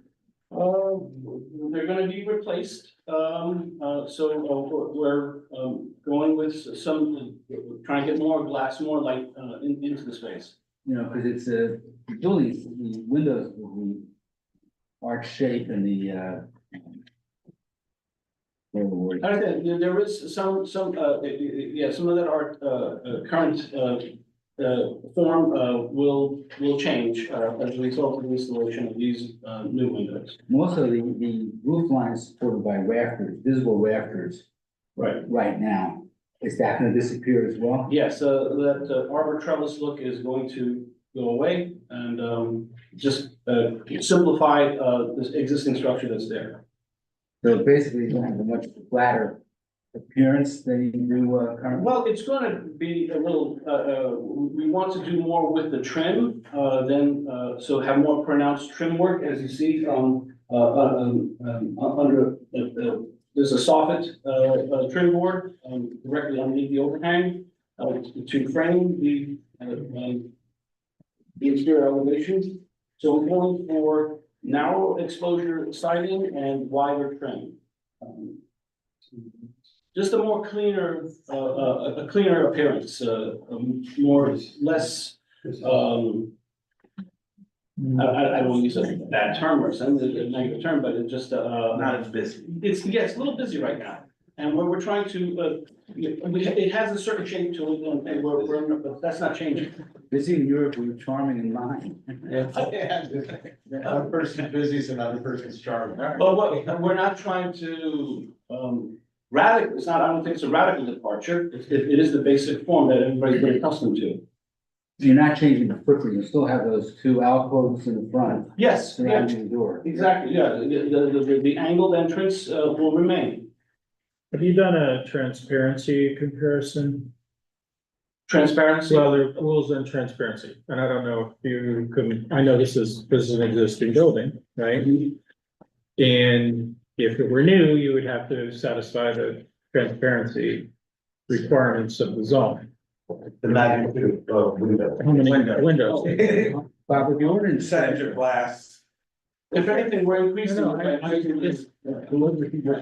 the ordinance says is that even for a building area, for non-conforming use, if you change the frontage of the building, frontage must comply with the new ordinance, which will require compliance with the transparency and the articulation requirements, and your application does not show that. But, you said this is for non-conforming use? Even for a building as existing non-conforming use, if you change the frontage of the building, the changed frontage has to conform to the new zoning standard. Transparency percentages. Right, the question is he changing the frontage by hiding the soffits and cleaning it up? The windows here, I drove by there this afternoon and looked at it, and the windows here are different. They're clearly different from what's there, so there'll be a change, there will be a change in the way the building appears from the front. The basic, silhouette of the building is not going to change. Correct, the shape. Right. But the windows are gonna change, Garage. that trellis looking, first floor is gonna change. Yes, Scott. It won't be recognizable immediately as the same building. But I say that the trellis was more of a gesture towards the garden center, and so we're not a garden center anymore, so, and we're also removing, these large garage doors, and now replacing them with windows, so it's kind of going to a more residential look. The problem is that you may be triggering something, or you're triggering something, You're triggering something, and we're trying to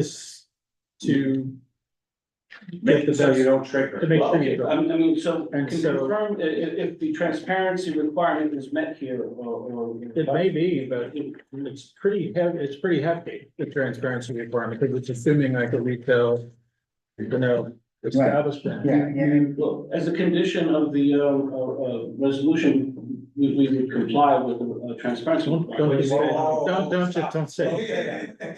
If we're. Don't say that. Don't say that. No. The council may at the end decide to adjust the variance request to also seek one, because that wasn't a known quantity, what you did or noticed. Right. And we will find that we're still in compliance based upon where this testimony is gone, and you may seek further variance relief to that. Because we may like the way the building look and not necessarily want that shopping or of all glass now. And like the other variances that arose during the course of the hearing, that one may well be covered by the catch-all provision in the notice. And hence the board would continue to have jurisdiction over it and potentially Yeah. granting it if that's what's being sought. It's worth understanding, like what Jeff just was explaining, what the reality could be. We need to know that. And it's worth you looking at the existing transparency that's there, making sure above all, you don't reduce the transparency, which I'm just saying, part of it. You could be even improving the transparency, but think about the door, whatever, just think about it and know your numbers. Understand the code, and then We don't want, Basically- we need to know whether or not you're triggering something. Triggering something We grant you or what not, we need. and to grant you. then you may need to seek relief. And the definition of transparency is percentage of glass Yeah. area to solid area. Yeah, and it's by floor. Yes. And that would go for articulation too, which I, Thank same concept, although looking at your design, I don't think you're gonna have a problem. Problem with the articulation. Yeah. Right. So, I mean, you called out that the garages, which are now solid, Right. you're replacing with window. Correct. So you are increasing it, which is a good thing, but you may not get to the level you need. But you're gonna need to hear more on that, maybe Right. when you come back as to what that increase is, so we can weigh that. Okay, all right, understood. And there's also requirements about what the windows have to look like, and that you are subject to those requirements for the part of the building that's in the front. The front. Sorry, all right, well, If it's triggered. If it's triggered. Whatever. The whole point is it's homework. okay. All right, other exterior, elements are, well, yeah, where the garage the doors used to be, will be a set of access stairs to that exit. Then there's the proposed, sign on the roof, which is, measures 8 foot by 2 foot. And, this is, to be externally lit, as opposed to internally lit. It's comparable to, some of the businesses in the area, like the auto body shops next door and the veterinary offices, where the lights are just shining, illuminating outside of, the sign. I have a question about the sign. Mhm.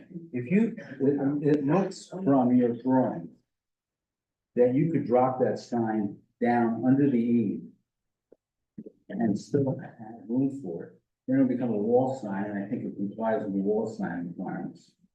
I'll, review that, with my clients and, yeah, we may consider it. It may be the 3 dimensions won't support that, but. Okay, so, perhaps, so get underneath the overhang and then it would eliminate that variance. It becomes part of the sign. All right, very good. I think, we're amenable to that. I had a question, going back and forth between the elevation and the plan. I don't believe the windows on the elevation match the plan. Okay. Yeah, I'm sorry, the windows on the elevation, because of their height. CAD program did not cut it at that. Okay, because, yeah, I'm looking at the window on the left-hand side, the higher window that goes basically from column to column. Right, That would be, in the smaller, toilet room, right. but there's a wall there. I understand. The program just took the section through the plan, below that window, because it's a shorter window and it has a high. The cut plane is lower. Right, no, I We totally intend- understand, but how does that window, how does that glass cross the wall that's behind us? I'll coordinate. I'm just saying, like, you may wanna. I'll confirm that. If something's different, it just may, look a little bit better if it's shown on the plan. I'll make sure that's consistent with the, well, it's on the elevation consistent. Because, I mean, from what I'm looking at on the plan, that bench seating that goes around the perimeter of the seating area where you have 8, then you have 2 and 2. Right. It looks like you're sitting up against the wall, but when I look at it on the plan, it looks like you have your back to the window, which is a little bit lighter, lets more light into that area. It looks like you're sitting against the wall in the plan, but I think it's actually a nicer look with the window there. Yes, I'll coordinate the windows appropriately. But this is the one that's talking about.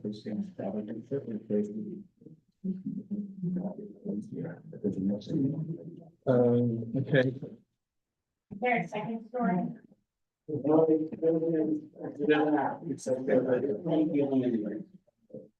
can see the cross section. Take you back to sheet Z1. You're proposing to have a raised ceiling, to take away the attic. I'm sorry, ladder. The question was, is there a second floor? And there will not be a second floor. There's currently an attic, that will be removed. The ceiling will be a raised ceiling. As you can see in the building section, drawing number 2, in the upper left corner of sheet Z1. So want to get a sense of, we're trying to get that kind of a raised cathedral type space. Give more sense of, what a cafe, what an interesting cafe would look like. Just make it more open and airy.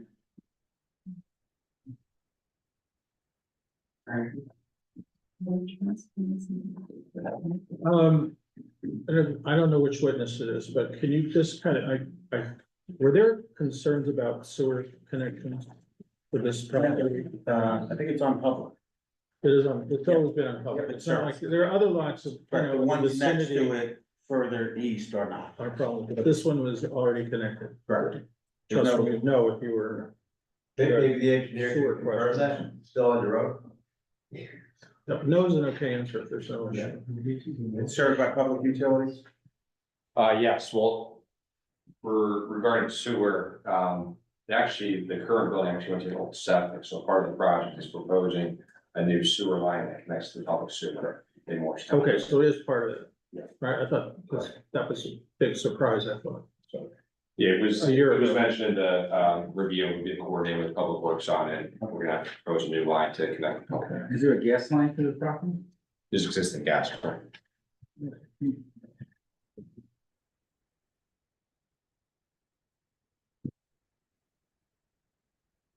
like our favorite person in traffic.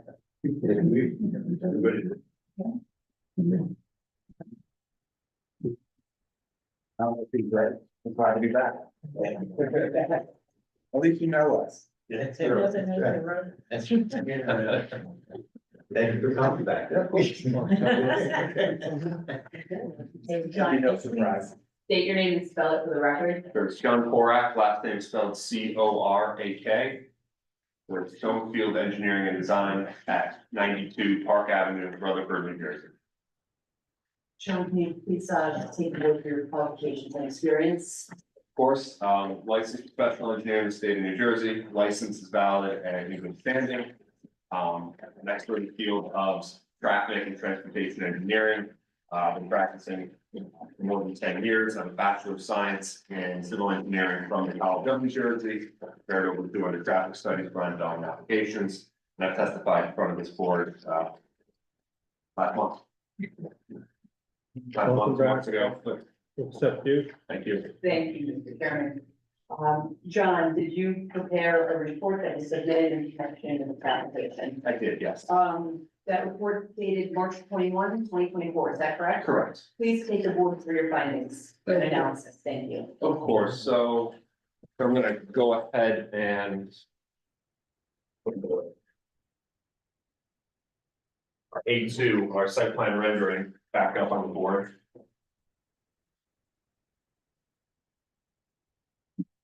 And so with any development project that we review from a traffic perspective, of course, we begin with the site visit. Here at the site, on Morristown Road, Route 202, NJDOT State Highway.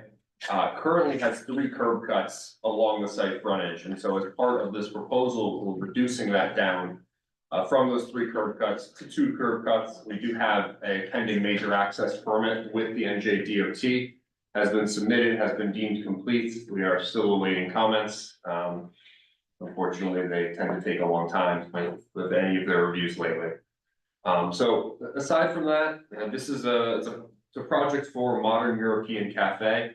I would say that from the perspective of transportation engineering, its professionals, the data that's been collected, they look at a variety of different restaurant uses. They've looked at high turnover sit-down restaurants, think Applebee's, Chili's, TGI Fridays. There's fine dining, quality restaurants. Those are the more formal places, might be taking reservations and the like. There's fast food users and even fast casual. A cafe like this, I don't know that it falls explicitly within any one of those categories, right? It's something that I don't think transportation engineers have studied, but just day-to-day experience, from my lived experience, from your lived experience, we kind of judge where it falls within a hierarchy of a restaurant and traffic impacts. We could take that, we can compare it to activity at the garden center when it was open and operating. And see that on a roadway like Route 202, Morristown Road, that increases associated in traffic at these driveways are not going to be significant, not going to be detrimental from a level of service perspective to that state highway. Aside from that, we've talked a little bit about deliveries, trash. We're able to accommodate all of that activity on the site itself. while our architect was testifying, was working it out with Mr. Roth, the chairman's idea of relocating the ADA accessible space to the other side, which would then give us, taking out some of the patio area, give us 5 spaces on that side, and including a way for a trash truck to turn around during the off hours. And then on the other side where we currently show the 8 spaces, that I guess would be, that's the west side of the site. We would still continue to provide 8 spaces there because the ADA space and the access aisle for it are both 8 feet wide, whereas a parking space needs to be 9 feet wide for, to meet the minimum requirements. And so we can tweak that lot a little bit just to get a little bit better circulation and flow with 8 parking spaces that are each 9 feet wide.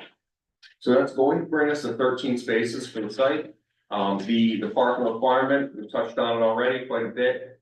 It's 1 space per employee plus 1 space for every 3 seats. So the applicant's intent and what they're agreeable to do is for all employees, whether it's 4, 10, 12, whatever the number might be, as the business grows. Right now it's 4. They will park in the train station lot through an agreement with the borough. And then that basically leaves for the 13 proposed spaces on the site, a little matter of arithmetic as to how many seats we could have at any given time, which should come out to 39 seats total between inside and outside for the project. So we're comfortable with the parking arrangement on the site itself. We're comfortable with the trash circulation and delivery circulation because we're able to schedule all of those operations before the business is open. So we're able to take all of that off of Morristown Road. We're not going to be doing any loading within the NJDOT right of way. We're not having any tractor trailers or large box trucks. It's all small delivery apparatus, and even a 28-foot truck that was talked about before on that west side with the double side of parking area. We can make that turnaround with that truck, with a couple K turns to get them back out onto Route 202 without backing up under Route 202. I'm sorry, did you say the western one? The Eastern. the deliveries. Eastern. The 28-foot truck, I thought I heard you say western lot, but I thought the concern was eastern lot. It is. Yes, the eastern lot was where the trash is. Trash. The western side, in my opinion, just has more spaces. So the deliveries will be on the western side. That's how I would envision it. It could go either way. We feel good about size of the truck. Right, the smaller the box truck, the better. But, I'm looking at it, the 28-footer on the western side, we can get back out. If you get a 24-footer, do it on the eastern side, no problem. It would probably be on the eastern side because that's where the kitchen is. Right. And the bulk storage. If it's Correct, off but- hours, they're gonna walk through the restaurant, and make deliveries. Yeah, exactly. What they're gonna do. I'd rather that than the truck parked on the road. So is there any, the site plan shows a right turn exit, restricted to right turn. Is there any physical barrier being posed? No, not at this time. Currently we show, those arrows on the site. Let's say the right turn versus left turn access, still under review of DOT, haven't received any comments from them. And so we're more so deferring. Because as you're familiar with traffic on 202, it's gridlock in the afternoon at this location. Understood. So, with DOT, it may be a case of a time of day restriction, or they may, we're really waiting their comment. Was your application for full access driveway in both? Honestly, the application was submitted 6 months ago, so I don't remember. There's been a few revisions on the plans since then. I can't recall. Can I ask you a question about the numbers in your chart? Yeah. I'm looking at the existing use, for example, it said that peak use on Saturday was 49 cars. I have to tell you, I've lived here a long time when Wolf was open, and they never approached that number. And I'm also looking at 80 cars in an hour going into the new use. Going in and out of the new use. Oh, I said going into the new use. Do those numbers sound right to you? So this is where we get to what I was touching on at the beginning of the testimony, where we've got a modern European cafe. And what information we do have from the IT trip generation manual, it's not quite perfect in correlating, right? We're talking about a fast casual use is what is the land use that we're trying to represent here. And say Chipotle. Just take me through how you do this. Okay. You have a business and you put it in one of the classifications. Mhm. And how do you determine the number of cars that are going in for the entire day? Because then you go to the tables and they tell you for different hours, what percentage of the day's traffic is in that hour block. Do I have that basically right? That's one way of doing it. What I'll add to that is, so it comes from data collected by traffic engineers, submitted to the ITE. That data is either collected in full day batches or it's limited to a peak hour. And so what we typically study is the data correlating to the peak hour, because there's naturally more study sites, because it doesn't need a long time period for engineers to do that study. So it's correlated to the peak hour and it's based on essentially a sliding scale on a variable. In this case, for a fast casual restaurant, it's going on the square footage. Certain land uses, not this one unfortunately in IT, but certain ones, other restaurants might have seats as a variable. A residential project would have the number of units or the number of bedrooms as a particular variable. And so, you know, data collected by the ITE, by traffic engineers and submitted to the ITE for fast casual restaurants. Now, we think of those as Chipotle, Panera Bread, those types of users. And having worked on those types of applications, their store sizes are usually much less than 4,400 square feet. I've worked on Chipotle projects that are 2,000 square feet or less. And so we're sort of suffering, if you will, on that sliding scale, because the numbers essentially continue to increase even though we're working with an existing building. You know, this is a retrofit of an existing building, adaptive reuse, so the square footage is the square footage. So, and if you look at the table, what category was it, 930? It says the peak usage hours are in the evening, right? It says, I think it's 7 to 9, 7 to 8. I don't remember, I looked at the table today afternoon. So what that would tell me is that the traffic, if that's right, is the traffic will be entering and leaving the parking lot when traffic is worse on 2, very worse on 202. But what, I'm sorry, your name again? Giovanni. What Giovanni said is that his big hour was going to be lunchtime. Correct. And when traffic is much less than rush hour. And frankly, I don't think you're gonna have 31 cars coming in, but the entrance and exits there was not as much concern to at least me as they would be at that hour. So I'm looking at this stuff, I'm saying, is this TOE, is it TOE, ITE stuff? Is there any use at all for predicting? That's a very good question. Yeah, and as I'm giving testimony, I'm kind of contradicting my report as we're trying to understand So just, the traffic. so you base this report on a square footage Yes, and not on the actual number of seats inside the restaurant? correct. Because Give me a second. I know you The seats are now reduced based upon the prior testimony, so I think there was an agreement that we would go from 44 to 36. Mhm. So would that be beneficial in your analysis, the fact that there are less seats, that the trips even, you know, I know you're stuck with this chart, but is that what effect did that have on your analysis that will reduce the seats and the number of within the restaurant? All right, so the seat reduction would naturally lead to a slightly less trip generation intensity for the project.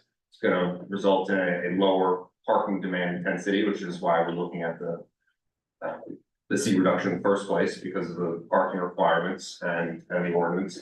And as I've had experience with other restaurant types where they do provide seat data. And it's a pretty linear line of, seats are equivalent to trips and at some ratio, yes. And your analysis was also done when you anticipated 12 parking spaces. And not now 13, it looks like. That's the parking, not the trip generation. Yeah, but I'm saying that would also assist with the number of cars the parking lot could handle based upon the data that's presented. Well, it's gone back and forth, so at the March 21st date that this report was prepared, it does reference 13 spaces. We Okay. had that at one point, but. Okay, all right, so the report's on the 13 space. Yeah. Thank you. So I come back to, again, 31 cars coming out, going and going in, and 25. I don't know what happened to the other 6 people, they sort of. hang on to- But, Your cars are at large. The food was so good, they never left. they never let- So as I said, 31 just sounds incredibly high to me. Anybody disagree with me on that? Now, I hope it's that good for you, but it does sound like a lot of cars. But the hour that those cars hit the traffic is probably more important to me than the number of cars. So then, As you run the weekday, lunch hour peak, and see what that is. yeah, so, I know you're stuck with the technology that your profession gives you. But you have another view of what's really gonna happen here. Sure. I understand the question. I know that I'm trying to remember this land use, the numbers that could drive us there toward the midday, but I think what you were saying in terms of we have a higher intensity anticipated at lunchtime when traffic on Morristown Road is lower versus, evening rush hour time. It just doesn't align with modern European cafe. And the two, you don't see that peak being driven at 5 o'clock in the evening for that type of use. So, I think they're complementary with the roadway traffic patterns, to an extent. I don't have a hard number to give you right now, but I understand the point you're making. And the other thing is that the garden center was seasonal. You weren't getting much business in December. Sure. Right, you won't get anything. There's Christmas stuff. So the trip generation here, I'm comfortable with the number. I don't agree with the numbers, they don't make sense. And I don't agree with the point that you make, that anything less than 50 vehicle increase. It has, it's a pass. Because in situations where there's high intensity traffic like this, that we should have the opportunity to look at whatever the difference in trip generation is, not just 50. But on this case, it's an existing building, the positives, in my opinion, outweigh the negatives. So there is a negative to the increase in traffic. I don't think it's substantial. I think I would sit down after that. Yeah. Yeah, That's not just one board. That's the golden buzzer. If Hal's happy with traffic, just go sit down. Watch out for the confetti. But I think if you're a client, they don't believe your report. Yeah. On the area, I know you're considering the suggestion from the chair about the ADA, the east parking lot. True European, you should think about where someone might be parking bicycles. And you may have a little bit of space there that you're kind of wondering what to do with, and The patio area. certainly, well, based on if you encourage, if you put that ADA space in there, there's gonna be some stuff left over. And there's also the ADA strike area, and so I'm suggesting that, I don't think you can get a whole parking place in there, but you probably could get a bike rack in there. Where in that little sliver that's next to the ADA spaces, and consider that, that's, yeah, you could put it in front. You could put it even in front of the dumpster. No, Come Mr. back. Roth, we'll talk it over, we gotta make sure that we have. But all of that. operationally, I just operationally, just think about bikes and other stuff and where you wanna put it. Just to be clear, the walkway associated with an ADA compliant space can double as a bike route to the A route. ramp, To the overland. a route, but not the storage. Not the store. Oh, yeah, no, I mean, that's a clear accessible pathway. Okay. But other people Yeah. can use it and walk on I it, think we should look to add bike parking somewhere to the site. happy to agree. Well, another correction to your report, you have 8 foot wide spaces. The plan shows 9 feet. I think it was in reference to the one ADA space, but yes, they're 9-foot spaces for the remainder of the lot.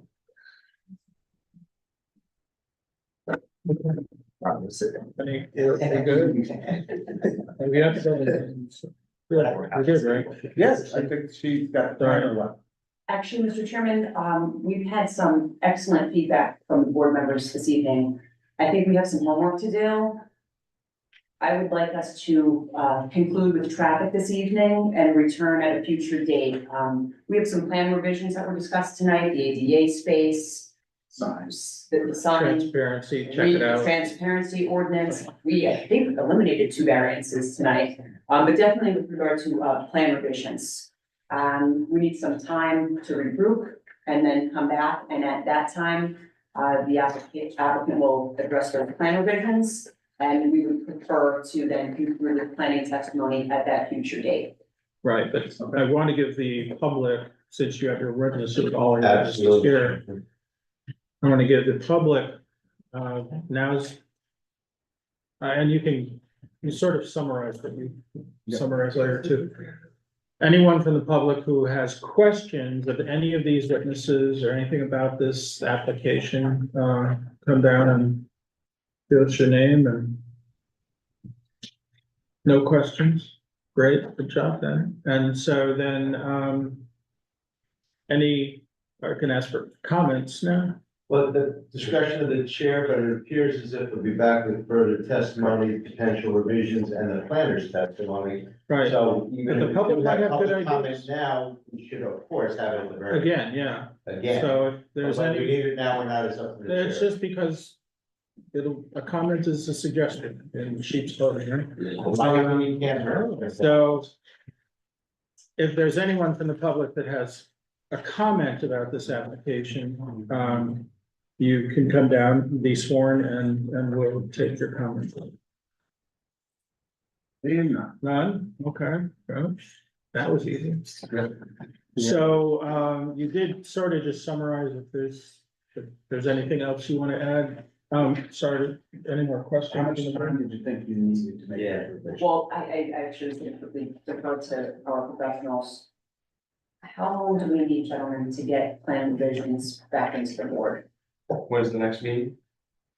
November 14th, but We have some on. yeah, we And, have something on that, I think.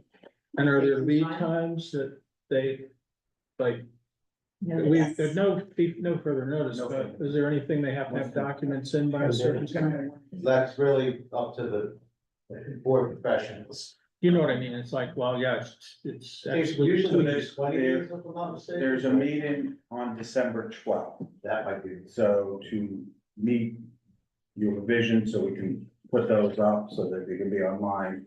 That'd be more realistic date. You're looking at like November 22nd. As your drop dead date? Be like that drop dead day. We have a meeting, that sounds like Thanksgiving. No, he's saying Thanksgiving. the Drop dead, Twenty-nine. that's to submit. deadline to submit it. December 12th Is the meeting, is the meeting. and your plans need to be submitted for review and comment, preferably It's 20 days, prior to Thanksgiving. 20 days before. So that gives you like 4 weeks from today. Oh. We'll make that work. Right, gentlemen, everybody's available to appear again on the call? I'm good. We're all set, Okay. without the need to further notice. Yeah, I'll have to make that announcement, as long as all your witnesses are good? Yeah. Yeah, okay, and are we clear as to what that list of deliverables is? I believe so, would you be more comfortable if we went through it? I defer to the chair. That's, I can always clear up any confusion, I guess, if we Sure. quickly knock it off, and Okay. we have Absolutely. engineers here, so. So. The ADA space, Turning radius, ADA space. turning radius. opportunity. If there's an update from NJDOT at that time. We discussed the reduction of seats to 36. That was a step. Mhm. Actually, since we're proposing 13 spaces total, the proposed seating would be 39. That's up to the, You know, fair's fair. We discussed potentially, But your plan should, the interior plan for the architect should be revised to show where those five space, seats are disappeared. Correct, we'll show that. Yeah, but we also allowed them to say seasonal too, right? Yeah, but Just make sure Here's where you the permanent ones are. specify. And also show the seating on the outside. Plan doesn't show yeah, but when there's the flip flop, for lack of a better term. Right. The outdoor seating Yeah, proposed. yeah, to whatever. the out. And I think you need to, I guess, also provide indication as to where the new barriers would go with that new ADA space between that space and the outdoor seating. Okay. Yeah. Yes, any boundary between parking and people, seasonal, whatever, has to be very clear that what the barriers are. Then it's update the lights, your floodlights, update the lights, the relocation of the sign to the front, yes, the Yeah, but the calculation as to transparency, And the articulation. articulation, a larger sidewalk, yep, an additional Well, bike parking or somewhere, and you still probably need to drill down or dig down on your trash containers, because I don't think anyone's happy with the barricade lids. that's a bear And again, picked up, and with the truck. And the hours of operation. delivery, yeah, check the ordinance against what you really want to live with, so.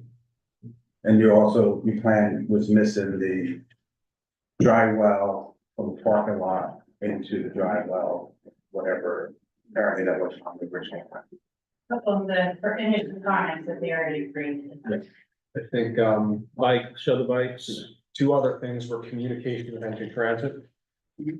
Depending on, the additional greenery in the back, and then, unifying the different plans when it comes to the windows in the front as well, or consistency. I would say that. But they did notify New Jersey Transit as part of the 200-foot property owner. Correct. I just meant as far as. No, but at least The extension. understand that that's gonna be a condition that they're gonna clean up that property, they're gonna need. The They encroachment. can't do construction on New Jersey Transit property without, having some communication or permitting or some kind of, Access formal agreement. agreement with them. Yeah, New So Jersey that's all, Transit says, but we like the patio. Right. Do we want to clarify the lighting? We did. Yeah, we did. That was one of. Okay. And also And then you- shared parking. Yeah, Potential so shared you might wanna do a measurement to where the train station parking lot in terms of linear feet. Because you may not limit yourself to that as the only shared parking, and then say you're looking for parking within 200 feet of the building and 300 feet, because that may give you opportunities.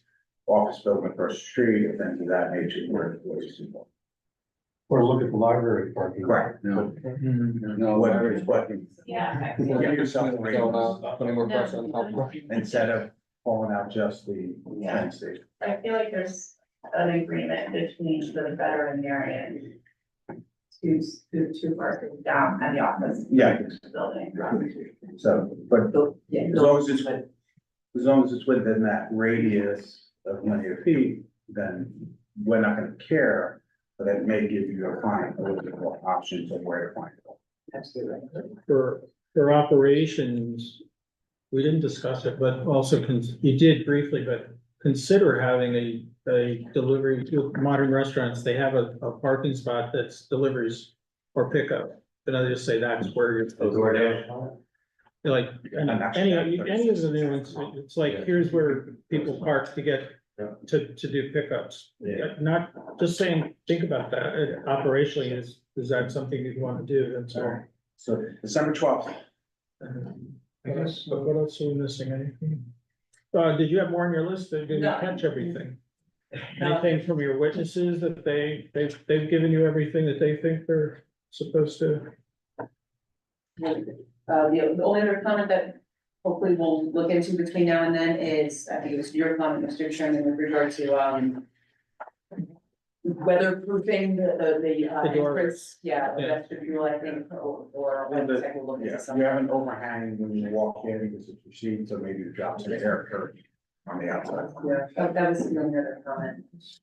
And snow, but that was. Yes, no, Just for you to think about. All right, Other than that, other than that. Yeah, we're on the long stage. Thank you very much. yeah, you run. yes, sir. So this matter will be carried without further notice to December 12, 2024, 7:30 PM, the same municipal building location. And, going over, we need the time to act, but in the off chance we do, we'll extend the time to act via an email, through, December 13th. I will send that email. Thank you. So maybe you do through the end of the month. We did. Thank you. Thank you, everybody. Almost there.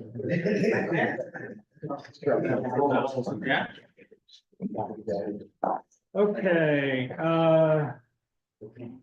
thanks, and, so Denise, Equinet Properties, which is the next thing in the agenda, Yes. they're scheduled for the 14th? Yes. Okay. And are they posting, They're doing notice. they're doing notice They and actually sent it in, yesterday to check something. the plan, and are there any plans? I didn't see any plans. That was one of the things that, Well, I just said, Counselor, Equinet is on for the 14th. Yeah, and they're doing notice, yeah. And plans, oh, yeah, Plan, The plans were already submitted. the plans were already submitted. and they're They're already. in our little cubby. Yes. Okay, and that's all I just. I got them 3 times. All right, Denise is on any business of visitors? so is that a new application or is that a continuing? It's a, try to remember now.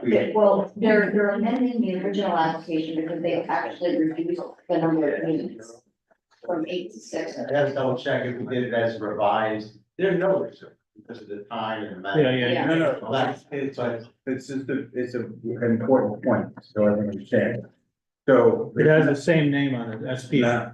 238. There's not enough of us up here that to vote if it's a continuation, because I was not there, the rest of you there, right? You run out of, you were? Now, so you run So we out, have 4 new board members. correct, so somebody has to volunteer to Unless listen they're to. gonna look back at the record. Yes, so I don't want them to come and then we go, we don't have enough people. Yeah, let's, cause I thought we were treating it as an amended. Well, no, but he's just bringing up a great point, that if they start fresh, there's advantages to continuing and advantage to starting fresh. If it's a continuance, then I have no problem going back and listening to everything to be able to vote. But somebody needs to do that, otherwise there's not enough I members. don't think they filed an application, right? They filed an amended, but I think as it presently exists, the burden is on 4 new board members to go back. To suffer. How many meetings are we talking about? With Of- it would reach, I have to, I don't have to. Yeah. Like 9 hours. Oh, But they were long. Yeah, like 9 hours. Yeah, they're 3 hours. excellent. jacked up to speed. You know, the problem is if they do is a new application, I believe they're a new stormwater. They're not. So I think, look, I'll listen to it.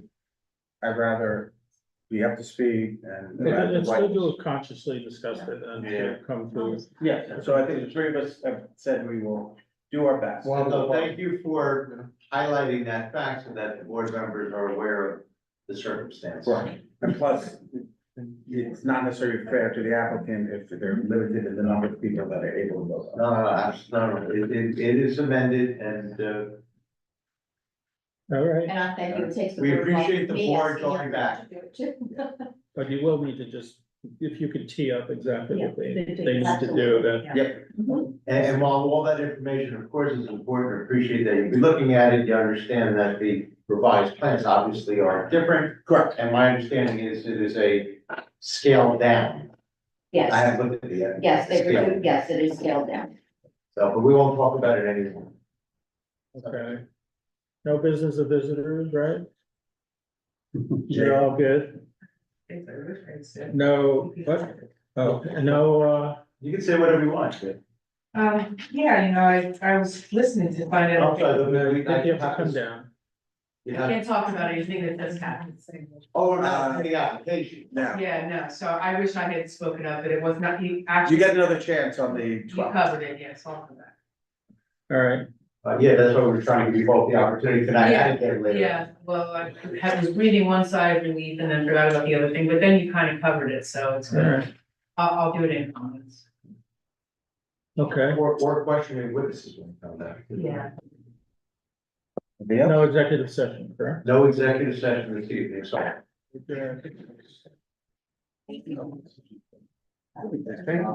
Yeah.